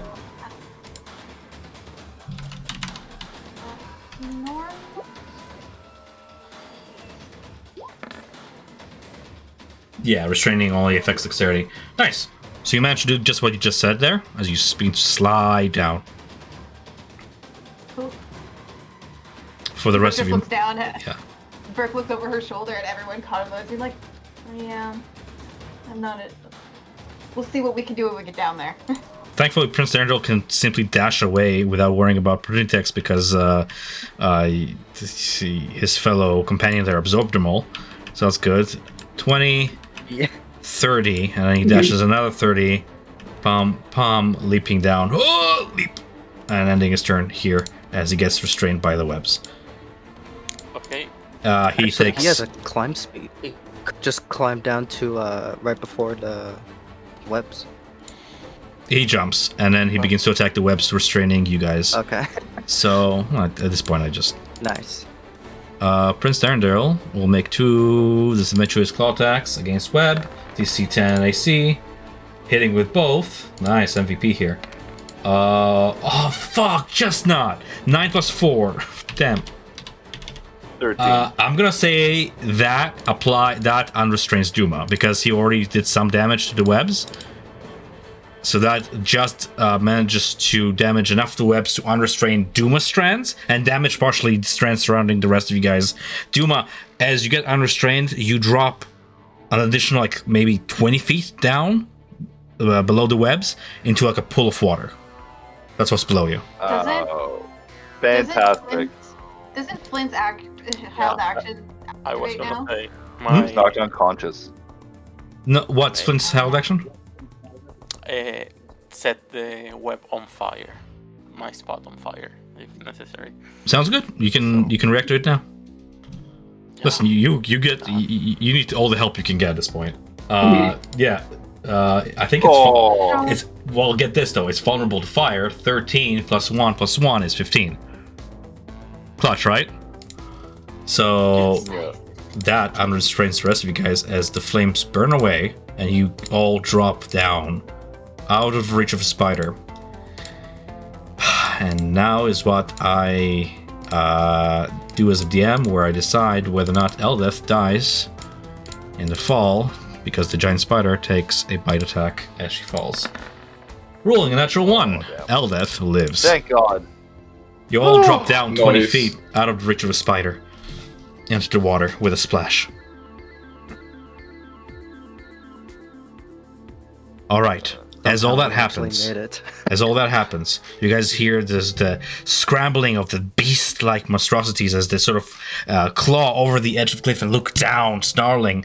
You see like a squadron of 5 male drow elves begin to aim their crossbows down at you, or you attempt to swim back to the shore. You see the giant spiders climbing at your wake. It's going to be a chase, and you're not sure you're going to run fast enough. Around the corner, Bupido and Shushar just wave you guys over, covered in strands of web, trying to get you guys fast into cover, away from the sharp, barbed edge of the crossbow bolts aimed at you. And that's when you hear it. Out in the distance, something makes the ground absolutely quake and shudder. A horrible, drowning buzz echoes throughout the cavern, followed by this inhumane shrieking. You hear more alarm horns sound out as a dark swarm of these flying creatures emerge from the darkness above you, coming from northern passages. And you hear drow shout, "Demons! We're under attack! To arms!" You hear the sound of like boots rush across stone, echoing throughout the cavern as drow sprint to defend the outpost. More screams follow as both quaggoth and drow reel back from this horrible droning and screeching, and you hear the sound of claws tearing flesh above. Swords and armor both clash as both sides engage one another in combat. This could be your chance to slip away, a miracle or a curse. Out of the shadows, you see this. Oh no. As you make a run for it, that's what we're going to call session. Looks like a miracle to me. Let's go. Looks like a miracle. That looks like a monstrosity. Looks friendly. He just wants a friend. Yeah. I'm like, look how smart it must be. Look at all those brains. Yeah. Down his spine. Our spider's going to be above. These guys are fighting above. You see creatures fly above your heads, sort of diving, bomb diving the cliff, clashing with the soldiers above, and you hear screams as they begin to be torn into. More flying creatures zooming past. And, you know, see you guys next week. Oh, good call. Jeez Louise. Yeah. Man, we almost had a TPK, or at least lost 2 people. Oh, Never too late. Yeah. Never And too the late. third one is paralyzed. Yeah, we almost lost Elith, we lost Ron. It was almost CPK. I thought we were gonna die. No joke. Oh. We Told- made it I- out. I told you- Clutch. Good berries for the win. Because what is it? Flint's at 1 health, Eric's at 1 health, Brooks at 1 health, We're all just I'm at 2. Eldith's at 2. You're at what, Darts? I'm at 2. Oh, well, Doom is the only one that's full health then. Nice. The Ranger was hiding and shooting, okay? Guess I'll be out front next time. Quick question, Tom. Did we level up? Answer yes. I'm gonna say this. Having almost escaped your captivity, should you succeed in this, you would have gathered enough experience to level up on the end of your next long rest. Okay. We need to find somewhere Long rest. Yeah, more that rest. we're all like just dripping and dragging our limbs behind us. It wouldn't make sense for you guys to level up in the middle of development, and I thought honestly you guys are gonna, pick up equipment and then drop down and stuff away. Instead you guys sort of attacked and things happened, and that's D&D. So we didn't quite get to that milestone that I was planning for, but should you escape, it's level up on next long rest. Ooh. Should we escape? Should you escape? Okey-dokey. As the place comes One under... must survive for the story to go on. I can't wait for level 2 because then her speed goes up and she gets key and it's great. Yeah. My NPCs. Alright. Well, you only lost 2, Tom, okay? I only lost 1 technically. Oh yeah, 2. The drow. Like 2.5 because we still have no idea how to cure Jimjar. I mean, he's breathing. Yeah, Oh, Ginger figure it out. I mean, it only lasts an hour, he said. I don't know, he has sleeping poison, like how we were captured or something like that. Or I reckon. Oh yeah, who shot by the drow's dart for poison? Darts. Who was it? Was it darts? That was me. He but rolled I a 20 resisted. constitution, yeah. Oh, okay. I didn't know if Eric was shot by a dart. Or not dart, by a... I think I missed him I twice. didn't know if he had... Oh, that's good. Or maybe I shot him So once and it he was- resisted. Yeah, Greg, you have work tomorrow. Have a See good night, you. guys. Have a good night. Yeah, I'm gonna head out. This is a lot of fun. Man, very hectic. We now know what we're in for. It's, My God. We're definitely struggling. We're gonna have to work together to Oh, figure yeah. out how to get these chains off. Whether it's lockpick or something, or Yeah. who knows what. And then Tom tempting fate all the time, being like, "You have high AC, you'll be fine, crits." Well, I mean, you do have the highest AC. I mean, I'm there with 16 AC. Yeah, Brooke has 18. Yeah. The benefit of getting wisdom plus dex. Her wisdom's 5, her dex is 3. Yeah. And then plus 10, so 18. I'm gonna think on my backup character. I have a question, Ivan. When you guys played, did you guys do open combat? There was combat, but Interesting. the invasion occurred during the escape. I Like mean, early. I'm Yeah. going to bed. Night, guys. Good night. Thanks for good session. See you next week. Oh, this is a lot of fun. And it killed like Shushar, because yes. I mean, it still can. You know Yeah, how that water will- is. Yeah. That's true. I was curious if you guys pulled off a escape without triggering the alarm or not, because that's lethal. Yeah. I don't think business not mess around. We Yeah. didn't trigger it. What triggered it was like the invasion, but we didn't trigger the alarm. But yeah, I think the backup is important at the moment, and because I didn't thought it was gonna get this dark. You know, If it's reasonable, I think Reborn. If it's okay by you. it's fine by me if you can provide a lore, some explanation. You know, not just like, oh, this happens because, and there's plenty of room for explanation in this campaign for sure. You know, a certain patron on the fungus side, you know, or whatever, There's a whole thing. I mean, you guys have an undead patron already, warlock in your party, right? In Hunter. That's another thing. You guys did not have Hunter, so you were like one character down. That's why it was a little bit harder than usual. But at the same time, I didn't change anything from this campaign suggestions of running this against 4 players. So imagine if you just had 4 players. Yeah. Yeah, I feel like you would have just went into the armory and then ran. Yeah. I mean, open combat against lead guards is tough, and quaggoths are not to fuck around with. Yeah. We thought maybe we had it after we took the first one down. I mean, you took the first one down within like 6 seconds. That was good. Yeah. That lift from, and I can say this because you guys were like slaves, so you were right here for a few days. You would have saw how it operated. It takes like maybe 2 of you guys. You have to like match a certain like strength score total to operate it, and then while operating it, while pushing it, it takes like 4 or 5 turns to like reach all the way bottom. So it's viable if you luck out with my dice rolls and nobody's in their stations, or like what I suspect happened in Ivan's game is that the party dilly-dallied so much that the attack happened that I just triggered for our little cliffhanger. That happened, and then all the guards were distracted with the attack, so they could just operate the lift. Or you guys jumped. I don't know what happened.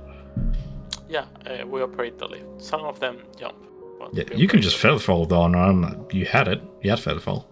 Because you can change your trajectory as you fall, so you can avoid the webs altogether. But it is what it is. Many solutions, none of them bad, and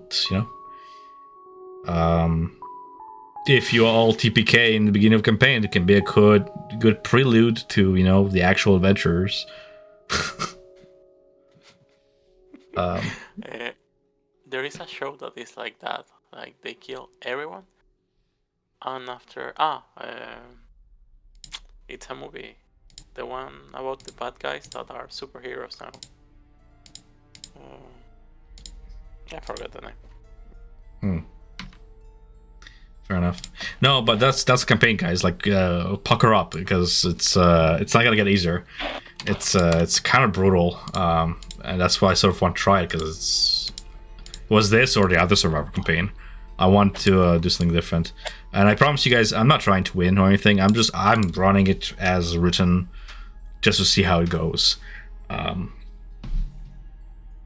I used to pull punches all the time to tell a story, and I'm like, I want to see what happens. 9 years, never had a DPK. That was really close. I think that's as close as we ever got. Yeah. Those elites can insta-kill if they roll max damage. Yeah. That's why I asked Megan, what's your max HP? I was like, ooh. It can be over with 1 arrow. Yeah. Well, guys, see you next week. Have a good day. So, yeah. See ya. Night. Good night. 16.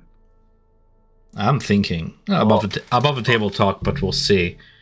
The drow lose on resources if they lose slaves, so they wouldn't want to kill their slaves. If slaves die, which happens, that's where Elvira comes in. If she has a scroll to raise dead, she has her means to commune with Loth. So I might. She doesn't. What? But she doesn't because we took it. It's not her only scroll. But I mean, like, she's a spellcaster, she can just make more. Spell scrolls are just like your spells made manifest onto paper. I'm just thinking, like, it will make sense for Elvira to keep those who perished alive and just recapture them. So if I really need, for plot reasons, to return those people, I'll consider maybe.